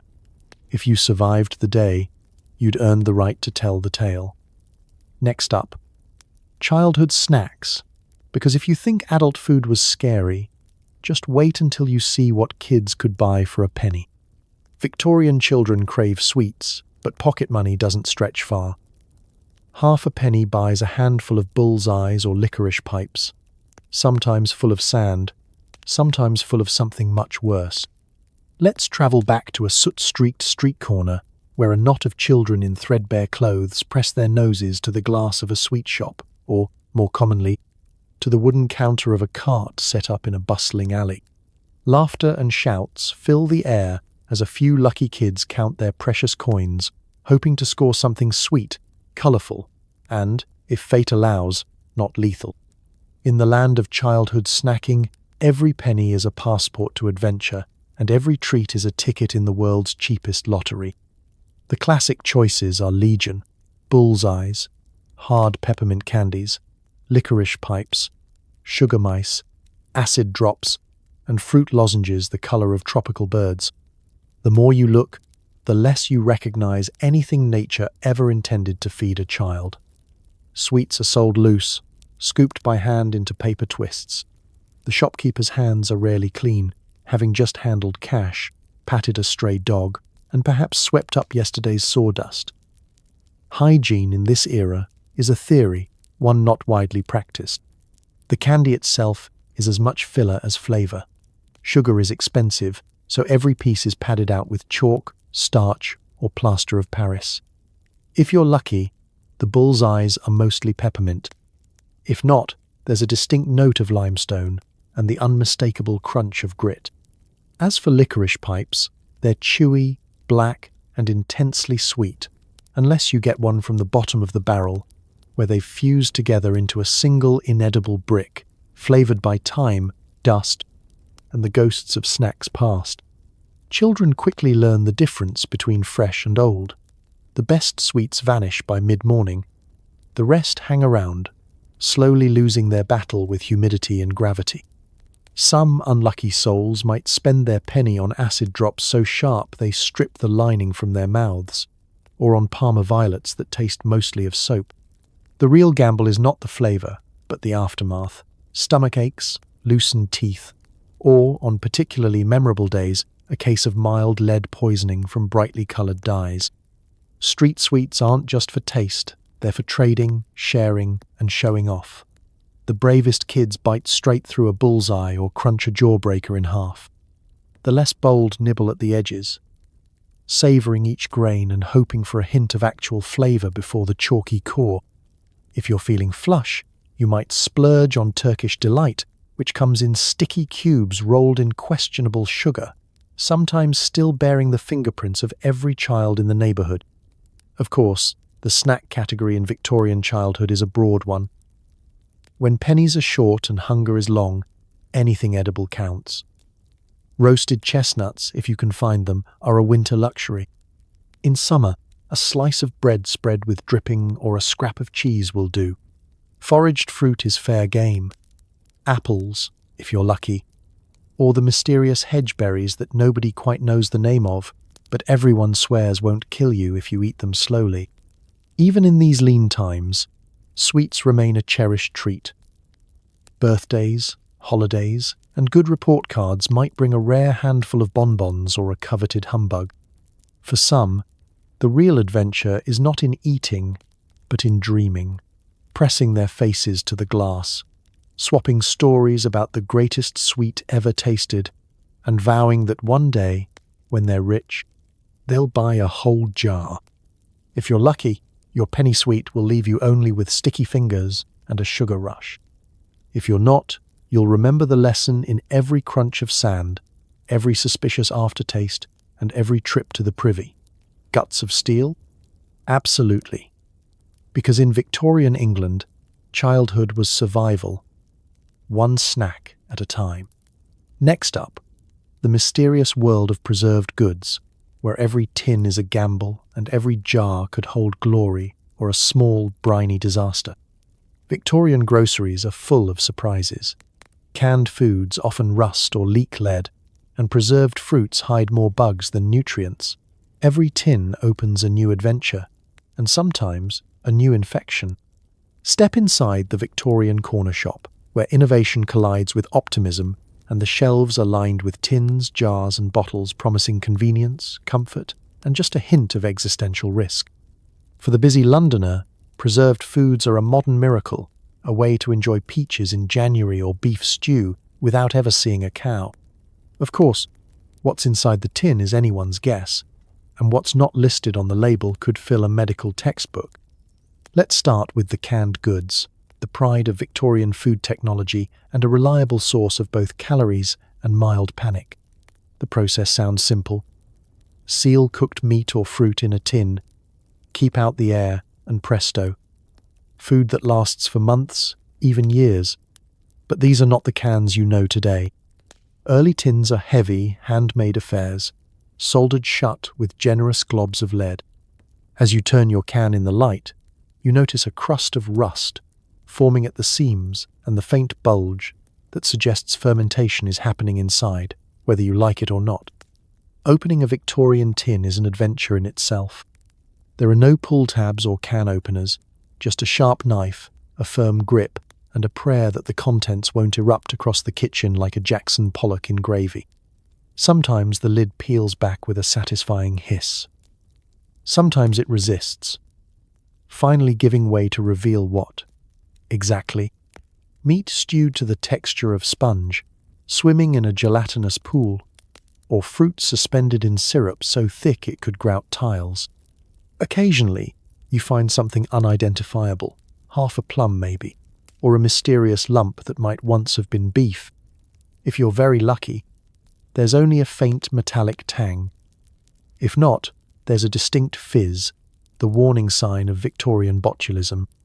And what about the preserved fruit? It comes in sturdy jars, sealed with wax or, sometimes, just a tightly twisted cloth. The fruit looks inviting, plums, cherries, or currants swimming in syrup, ready to top a rare bowl of pudding. But peer a little closer, and you might spot movement. Fruit flies, weevils, and beetles thrive in the warm, sweet preserves. Victorian cooks tried their best to strain the bugs out, but a certain crunchiness was accepted as part of the experience. After all, extra protein never hurt anyone, except perhaps the more squeamish members of the household. Pickles and chutneys, the other stars of the preserved goods aisle, are just as unpredictable. The vinegar is sharp enough to pickle your insides, and the vegetables are sliced so thin you wonder if they were just using up scraps. Labels are vague, expiration dates non-existent, and the best before test is a matter of sniffing, poking, and, if you're brave, tasting. The old joke goes, if it doesn't bite back, it's probably fine. Of course, every Victorian family has a horror story. A Christmas pudding ruined by an explosive can of plums, a picnic derailed by tinned salmon that glowed in the dark, or a fruitcake that buzzed ominously when sliced. You learn to approach every preserved good with a blend of hope and suspicion. The true experts, grannies, housekeepers and shopkeepers, know all the tricks. Tap the can to listen for hissing, check the jar for unusual colours, and never trust anything that fizzes, pops, or floats. Despite the risks, preserved goods are treasured. They offer a taste of summer in the bleakest months and a moment of novelty on an otherwise monotonous menu. Children dream of candied peel and jam, and adults sneak a bite of pickled onions when no one's looking. And sometimes, against all odds, the contents of the tin are fresh, flavourful, and downright delightful. So you slice a piece of tinned ham, spread preserved cherry on your bread, and raise a forkful of brined pickle in salute to Victorian ingenuity. The food may not always be safe, but it is, at the very least, an adventure. Next up, the great jam scam, because if you thought preserved goods were suspicious, wait until you meet Victorian jelly. You buy a jar of jam and dream of strawberries. What you get is apple cores, beet pulp, red dye, and enough sugar to make your dentist weep. It spreads, but so does the rash. The Victorian breakfast table, in theory, is a scene of comfort. A pot of tea steaming gently, a loaf of bread, see chalk and brick dust, and, if you're truly fortunate, a jar of bright, jewel-toned jam. The sight alone is enough to make you believe, if only for a moment, that all is right in the world. You pop the lid and marvel at the glossy red gleam inside. Perhaps you even let yourself imagine the taste of summer strawberries, raspberries, or maybe even currants, if you're feeling extravagant. But this is Victorian England, and you really should know better by now. The art of the Victorian jam is less about fruit and more about illusion. Real berries are expensive, and no Victorian grocer worth his salt is about to squander profits on authenticity when he can replicate the look and, sort of, the flavour with whatever is cheapest. The primary ingredient in most fruit jams? Apple cores. Not apples, mind you, but the bits left over after everything edible has been sliced away for pies, crisps, or the lunchboxes of luckier children. Beet pulp is next, adding body, bulk, and a colour best described as red adjacent. And then comes the dye, to fool the eye, if not the taste buds. Victorian jam makers reach for the nearest chemistry set.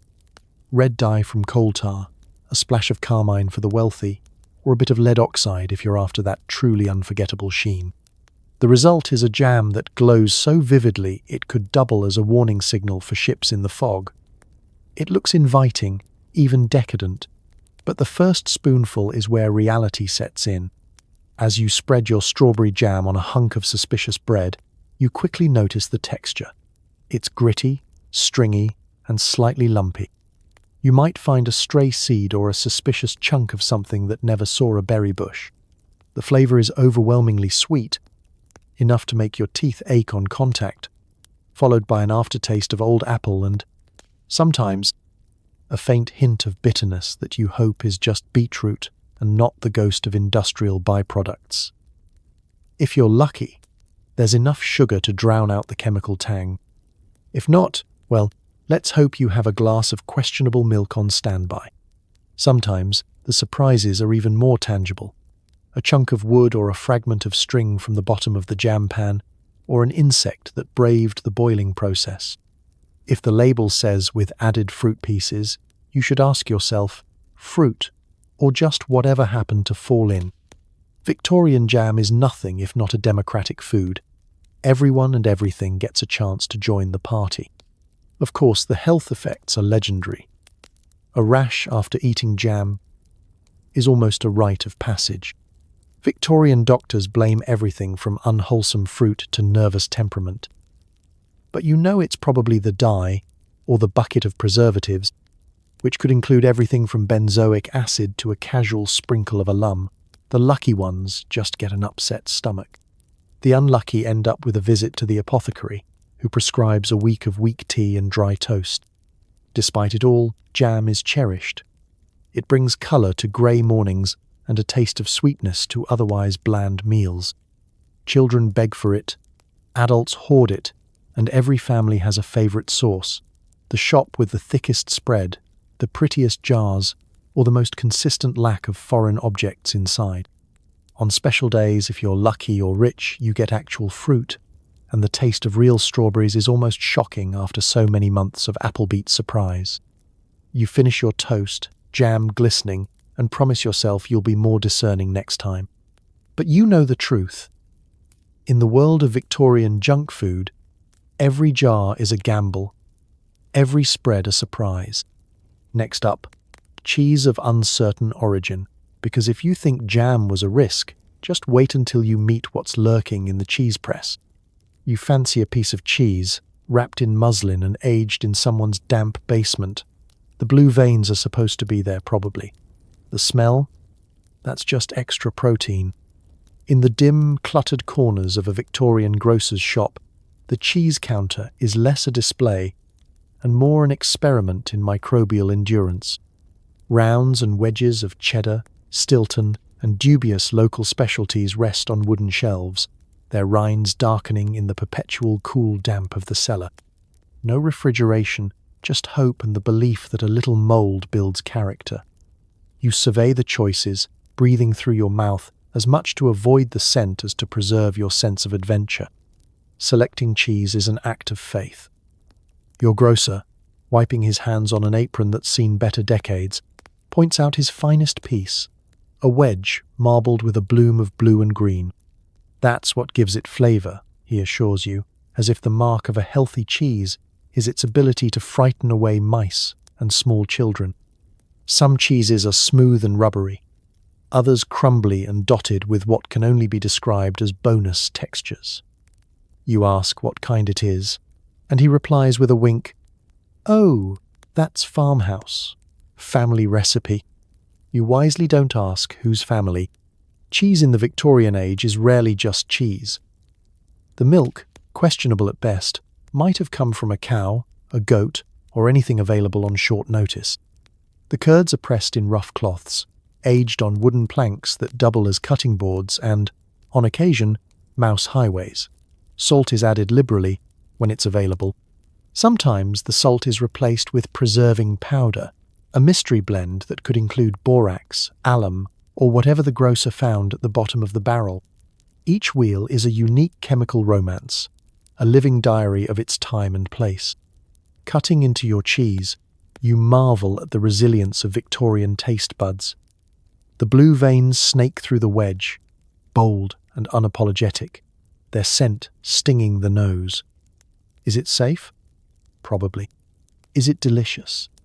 That depends on your definition of adventure. In an era when food preservation is a desperate improvisation, mold is less an enemy and more a companion, sometimes lending a sharp, creamy bite, sometimes announcing its presence with a tang best described as medicinal. Occasionally, you encounter mite cheese, beloved by a few and feared by many.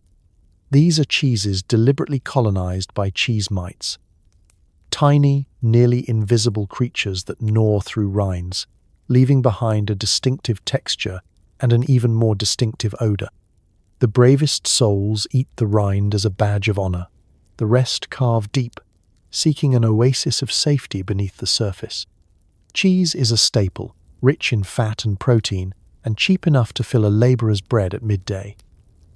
Even the poorest homes keep a sliver tucked away, to be grated over bread or mashed into potatoes.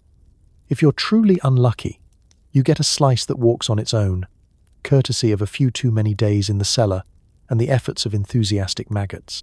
Resourceful Victorians simply scrape off the moving bits, slap the rest on bread, and call it a meal. Waste not.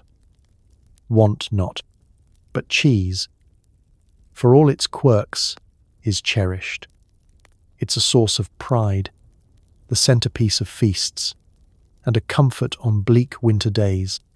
Paired with strong ale or a hunk of dry bread, it rounds out meals and lifts spirits. Even the children, wrinkling their noses, beg for a corner from the cutting board, picking away the green but savouring the rich, tangy heart within. As you finish your piece, eyes watering, palate tingling, you realise that in Victorian England, every bite is a leap of faith. Cheese is not just food, it's a memory, a gamble, and sometimes a dare. Tomorrow, perhaps you'll choose something safer, but tonight you sleep fortified with calcium, courage, and a strong sense of self-preservation. Next up, the perilous promise of street fruit, where shine doesn't mean safety, and you're never quite sure what's beneath the skin. You step inside a working-class eatery and order the special. It arrives lukewarm, slimy, and staring back at you with a hint of malice. You eat quickly, eyes on the exit. There's a certain thrill in Victorian dining out, the kind that comes with a dash of danger and the faint hope that your meal might not immediately fight back. The greasy spoon, a humble institution beloved by factory workers, labourers, and anyone brave enough to risk their shilling for a hot meal, is the very definition of culinary roulette. You push open the battered door, greeted by the mingled aromas of burnt lard, boiled cabbage, and something you'd rather not identify. Tables wobble, windows sweat with steam, and a single oil lamp does battle with the London gloom. The menu is chalked on a board by the door, but its accuracy is optimistic at best. Today's special. Stew could mean anything from questionable mutton to last week's leftovers, stretched with turnip, rutabaga, and a heroic amount of thickening flour. The cook, apron stained, sleeves rolled, scowl fixed, ladles a portion into a chipped bowl. A rainbow sheen on the surface hints at fats from many generations of mystery meat, while an unidentifiable object bobs for attention. Cutlery, if provided, is a grab bag of battered forks and spoons bent at strange angles, their history written in every dent. You glance around. Diners are hunched over their bowls, chewing with a resignation born of long days and limited choices. Conversation is minimal. The language of the greasy spoon is mostly in shrugs and the shuffling of feet under the table. Every dish here is an adventure in improvisation. The stew, when poked, reveals a landscape of cartilage, potato, and the occasional dubious sausage. Salt is the saving grace, and vinegar, if available, can mask all but the most determined flavours. Bread is served on the side, tough, day-old, and best used for scraping the bowl, or, in desperate times, bracing a wobbly table leg. If you're lucky, the gravy is mostly water. If you're unlucky, it's mostly grease. Hygiene is a spectator sport. Dishes are rinsed in tepid water between customers. Soap is a suggestion, not a requirement. The cook wipes her hands on her apron, brushes crumbs from the table onto the floor, and goes right back to chopping onions. sometimes with the same knife she used on raw meat earlier. The air vibrates with the hum of flies, who have declared squatters' rights and show no sign of paying rent. Vegetables are technically present, but mostly in spirit. Overcooked cabbage, a single limp carrot, or peas so grey they might once have been green. Everything is boiled until it's soft enough to eat without teeth, a blessing for those who've lost theirs to earlier encounters with bread, candy, or fate. Sometimes there's pudding, a heavy spongy wedge studded with currants and shrouded in a mysterious syrup. Dessert is optional, digestion not guaranteed. Still, the greasy spoon has its charms. For a few pennies, you leave warmer and fuller than you arrived, and there's a camaraderie among those who share the risks of dining out. The regulars know the secrets, which days to avoid the special, how to angle your seat to avoid the perpetual leak in the ceiling, and where to hide your bread so the cook doesn't reclaim it for the next customer. As you mop up the last traces of stew with your bread, you catch the eye of another diner. There's a moment of silent understanding. We've survived another meal. Maybe you'll make it through the afternoon with just a grumble or two from your gut. Maybe not. Either way, you nod in solidarity, pay your penny, and slip out into the fog, grateful for the small mercies, a full stomach, a brief rest, and the lingering mysterious taste of adventure. Next up, the street fruit seller and the hazards of eating something that looks healthy but almost certainly isn't. Sweet dreams if your dinner lets you. You hear whispers about the famous pie men, vendors so notorious for stuffing their pastries with every part of an animal except the meat. The crust might be flour, or it might be sawdust. The flavour? Suspense. Step into the shadowy world of Victorian street pies, where the pie man reigns supreme, a master of disguise, deception, and dubious culinary innovation. You catch the scent of warm pastry drifting down the street, a heady blend of grease, pepper, and the faintest whiff of something you desperately hope is edible. The pie man's bell rings out, summoning hungry workers, children, and anyone with a penny and a flexible definition of meat. The pies look golden and inviting, their flaky crusts promising comfort and satisfaction. But in Victorian England, pie is always a gamble. You hand over your coin, receive a hot, palm-sized pastry, and prepare for the mystery within. The first bite is always the most honest, flaky, salty, piping hot, and filled with optimism. Then you hit the filling.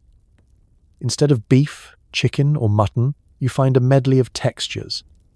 Something stringy, something gelatinous, a chewiness that defies classification.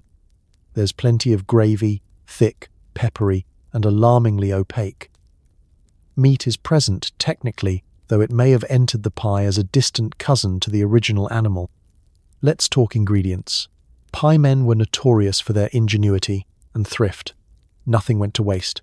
Heads, feet, skin, sinew, and organs all found their way into the grinder. In lean times, rat, cat, and anything acquired from the alley might bolster the recipe. For extra substance, vendors bulked out the filling with breadcrumbs, potato peelings, or whatever scraps the butcher swept up that morning. One London magistrate famously declared that eating a street pie was an exercise in optimism and iron constitution. And then there's the crust.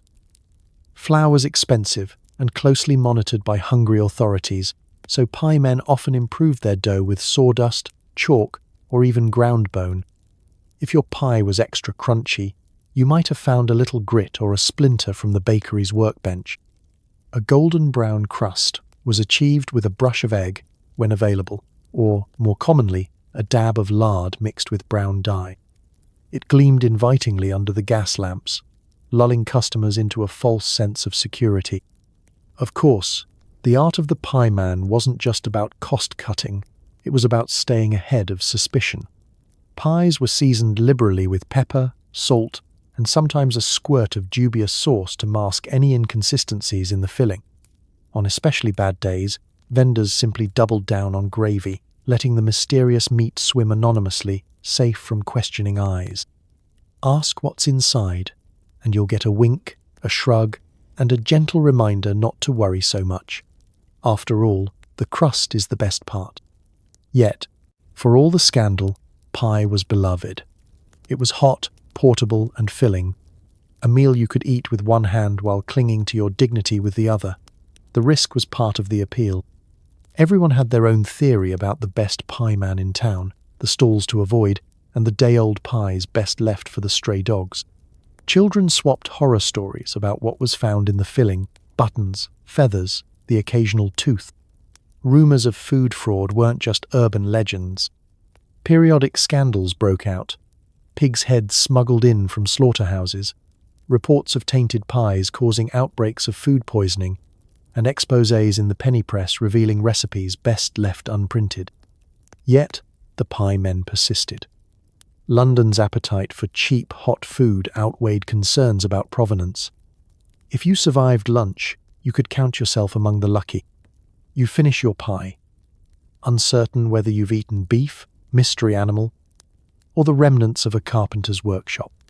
But you're full, the day feels a bit warmer, and you've participated in a uniquely Victorian ritual, eating food that's equal parts comfort, surprise, and dare. Next up, the health inspector's worst nightmare, the infamous Victorian fish shop, where catch of the day means whatever washed up last. Sweet dreams, if your pie lets you sleep.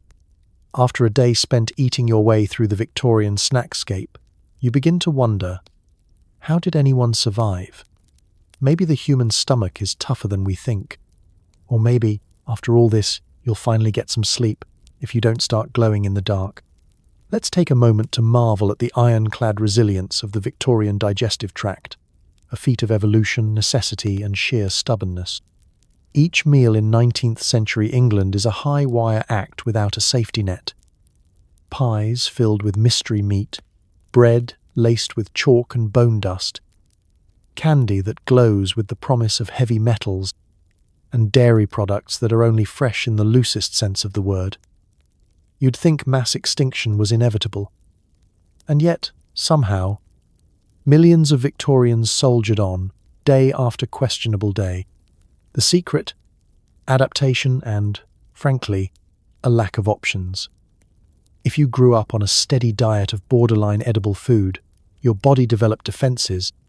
Children learned early not to question the strange tingle of a green potato, the fizz in their milk, or the surprising crunch in their sweets.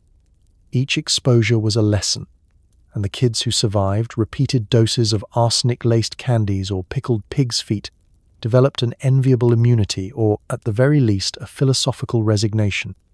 Victorian guts were not coddled. From infancy, even the wealthiest children sampled the same adulterated food as their poorer peers, just with fancier spoons. Boiled water, when available, was safer than the Thames, but most people relied on beer or weak tea to wash down the day's hazards. The lucky ones avoided the worst outbreaks of cholera and typhoid. The rest were written up in the medical journals, serving as cautionary tales and statistics in public health debates. But make no mistake, Victorian Londoners did get sick, frequently. The city's apothecaries and chemists made a brisk trade in remedies for disordered stomach, summer complaint, and the ever-popular biliousness. Housewives swapped home cures for food poisoning, and entire families swore by mysterious herbal tinctures that tasted worse than the food they were supposed to fix. Surviving dinner was as much about hope and habit as about health.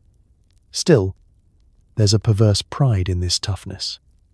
Working-class men boasted about their ability to eat street pies without consequence. Factory girls dared each other to try the most lurid penny sweets. Grandmothers bragged about the time I ate a cheese that could have chased a cat up a chimney. The ability to digest nearly anything became a mark of character, a badge of honor in a world where food safety was an aspiration, not a reality. Modern science, with its microscopes and germ theories, has revealed the true extent of the risk. But Victorians, blissfully unaware of such things, trusted in tradition, a quick prayer, and the hope that boiling, pickling, or drowning something in sugar would render it harmless. Sometimes it did, sometimes it didn't. Either way, life went on, and so did dinner. The resilience of the Victorian gut was more than just biology. It was cultural, communal, and at times just plain denial. When your daily life includes the threat of disease, poverty, and endless labor, you don't let a little thing like luminous candy or a mysterious pie filling slow you down. You eat, you adapt, and you keep going, grateful for every meal that leaves you stronger than before. So, as you lay your weary head down tonight, stomach rumbling gently from its brush with history, remember, the human spirit and the human stomach are tougher than you think. You might not glow in the dark, but you've survived a tour through the culinary wilds of the Victorian era. And that, dear listener, is something to digest. Next up, time to tuck yourself in and give thanks for modern food labels, refrigeration, and the luxury of complaining about processed snacks. Sleep well, knowing that your gut, like the Victorians, is up for the challenge. The day begins with a weak cup of tea and a hunk of bread, if you're lucky. For the ambitious, there's porridge cooked in a battered tin pot that hasn't been properly cleaned since last Michaelmas. The local grocer swears by his secret ingredient: flour laced with whitening agents and, on especially exciting days, a sprinkle of lead to keep it looking fresh. You dig in, comforted by the fact that the only thing more dangerous than breakfast is skipping it. The Victorian morning is a slow, grey affair, best faced with the promise, however faint, of something to eat. You wake to a kitchen that's chilly and smoky, a fire smouldering in the grate, and your first thought is not, "What's for breakfast?" but "What's survived the night?" You peer into the bread bin, hopeful, only to find a hunk of yesterday's loaf, hard as brick and sporting a suspicious dusting of powder. That powder, of course, isn't flour at all, but bone dust, chalk, or the latest in whitening innovations. On good days, the bread is merely stale. On bad days, it's a crumbling hazard to dental work and digestion alike. If you're especially hungry and brave, there's always porridge. This isn't the creamy, oat-rich bowl of modern comfort. Victorian porridge is a grainy, beige sludge, cooked in a tin pot that's seen decades of use and abuse. The pot sits on the hob, encrusted with the ghosts of breakfasts past, imparting a complex vintage flavour to every scoop. There might be oats, barley, or whatever grains were cheapest at the market, and a swirl of milk if the milkman's morning delivery hasn't already gone sour. Sweetener is a luxury: treacle, molasses, or even a spoonful of brown sugar when you can find it. More often, you rely on imagination and hope. And what about that tea? The cornerstone of every Victorian table. It's brewed with leaves that have probably already been through a few cups before. If you're thrifty, or just realistic, you dry and reuse the leaves, sometimes mixing in a little fresh grass or coloured sloe leaves for bulk. The colour is right, the taste is historic. You take it weak, with a little milk to cloud the view and enough sugar to grit your teeth. If you can't get sugar, you might find yourself nibbling a sugar cube or a gypsum imposter, sold by enterprising grocers who know that luxury is often just an illusion. Sometimes breakfast means extras: cold bacon fat, scraped from the bottom of yesterday's pan, spread thinly over bread. A scrap of cheese, if you're fortunate, sliced so thin you can see the sun through it. Not that the sun ever comes out long enough to try.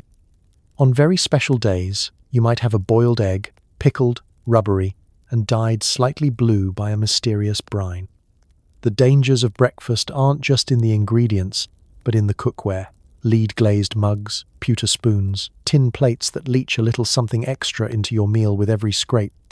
If you're lucky, the worst you'll get is a metallic aftertaste. If not, you'll be joining the legions of Victorians for whom stomach upset was a way of life. Still, skipping breakfast isn't an option. The day ahead, long hours in a mill, a shop, or the open air, demands energy, no matter the source. Parents urge their children to eat up, aware that a bad breakfast is still better than an empty stomach. Children learn early not to question the taste, to chew quickly, and to never, ever ask what the secret ingredient really is. Yet, despite the dangers, breakfast brings its own rituals and comforts. The clink of tin mugs, the scrape of knives on bread, the first warm mouthful on a cold morning. Even a hazardous meal is a chance to gather, to brace for the day, and to remind yourself that you've survived another night, and you might just survive the food as well. As you swallow the last gritty bite, you take a deep breath, sip the last of your questionable tea, and prepare to face the Victorian day. After all, if breakfast doesn't finish you off, nothing will. Next up, what really went into Victorian soup? Because there's always room for one more mystery in the bowl. A river runs through the city, and the bravest or least discerning souls flock to the oyster stalls lining the banks. Oysters are cheap, plentiful, and have a 50-50 chance of taking you out before supper. Unrefrigerated shellfish bask in the sun, absorbing all the flavours the Thames has to offer, mainly the flavour of cholera. Still, you slurp one down and hope for the best. It's either a taste of the sea or a fast track to the local apothecary. Step right up to the banks of the Victorian Thames, where the air is thick with a cocktail of city smells, coal smoke, horse dung, and that special hint of low tide. There, alongside the cacophony of fishmongers and the shrieks of river gulls, you'll find the oyster man, a fixture of city life, with baskets piled high and a shucking knife never far from hand. His customers range from ragged street urchins to bowler-hatted clerks, all united by the same reckless optimism. In the 19th century, oysters were not the luxury treat they are today. They were the protein of the people, plentiful, cheap, and endlessly renewable, as long as you weren't picky about the occasional crunch of grit or the possibility of a rogue parasite. Victorians could devour a dozen oysters for the price of a loaf of bread. Some even claimed they were nature's perfect snack, though nature, in this case, had a truly twisted sense of humour. Let's talk freshness. Modern refrigeration is a fantasy, and the only thing keeping oysters cool is the damp breeze and the seller's creative storytelling. The river is a dubious blessing, teeming with shellfish, but also every variety of city runoff, chemical waste, and the, personal contributions of half of London. The Thames delivers oysters by the bucket load and, just as generously, serves up typhoid, cholera, and a symphony of invisible threats. But the risk only adds to the allure. If you can eat an oyster and live to tell the tale, you've earned your bragging rights. The act of eating is part performance, part dare. The oyster man pries open a shell, revealing the glistening, quivering flesh inside. He might add a squirt of vinegar, a shake of pepper, or, for those with a truly strong stomach, a dollop of the mysterious oyster sauce. You tip your head back, slide the oyster down, and feel a rush of cold brine, metallic and just a bit too alive. If it slips down easily, congratulations. If it fights back, you may want to ask the nearest apothecary about their antidotes.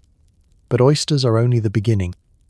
The riverside stalls also offer cockles, winkles, and mussels, each sold in paper cones or by the pint. These shellfish, too, have enjoyed their last moments, basking in the city sun, soaking up whatever London decided to send their way. The texture varies from soft to suspiciously crunchy, the flavour a blend of brine and possibility. The hardiest snackers chase them with pints of beer, reasoning that what the oyster doesn't kill, the ale will disinfect. Illness is part of the game. A bout of the runs is shrugged off as bad luck, and even a feverish night is just another story for the pub. Doctors caution against shellfish in hot weather, but warnings are mostly ignored. After all, a meal that's this cheap and this exciting can't be all bad, can it?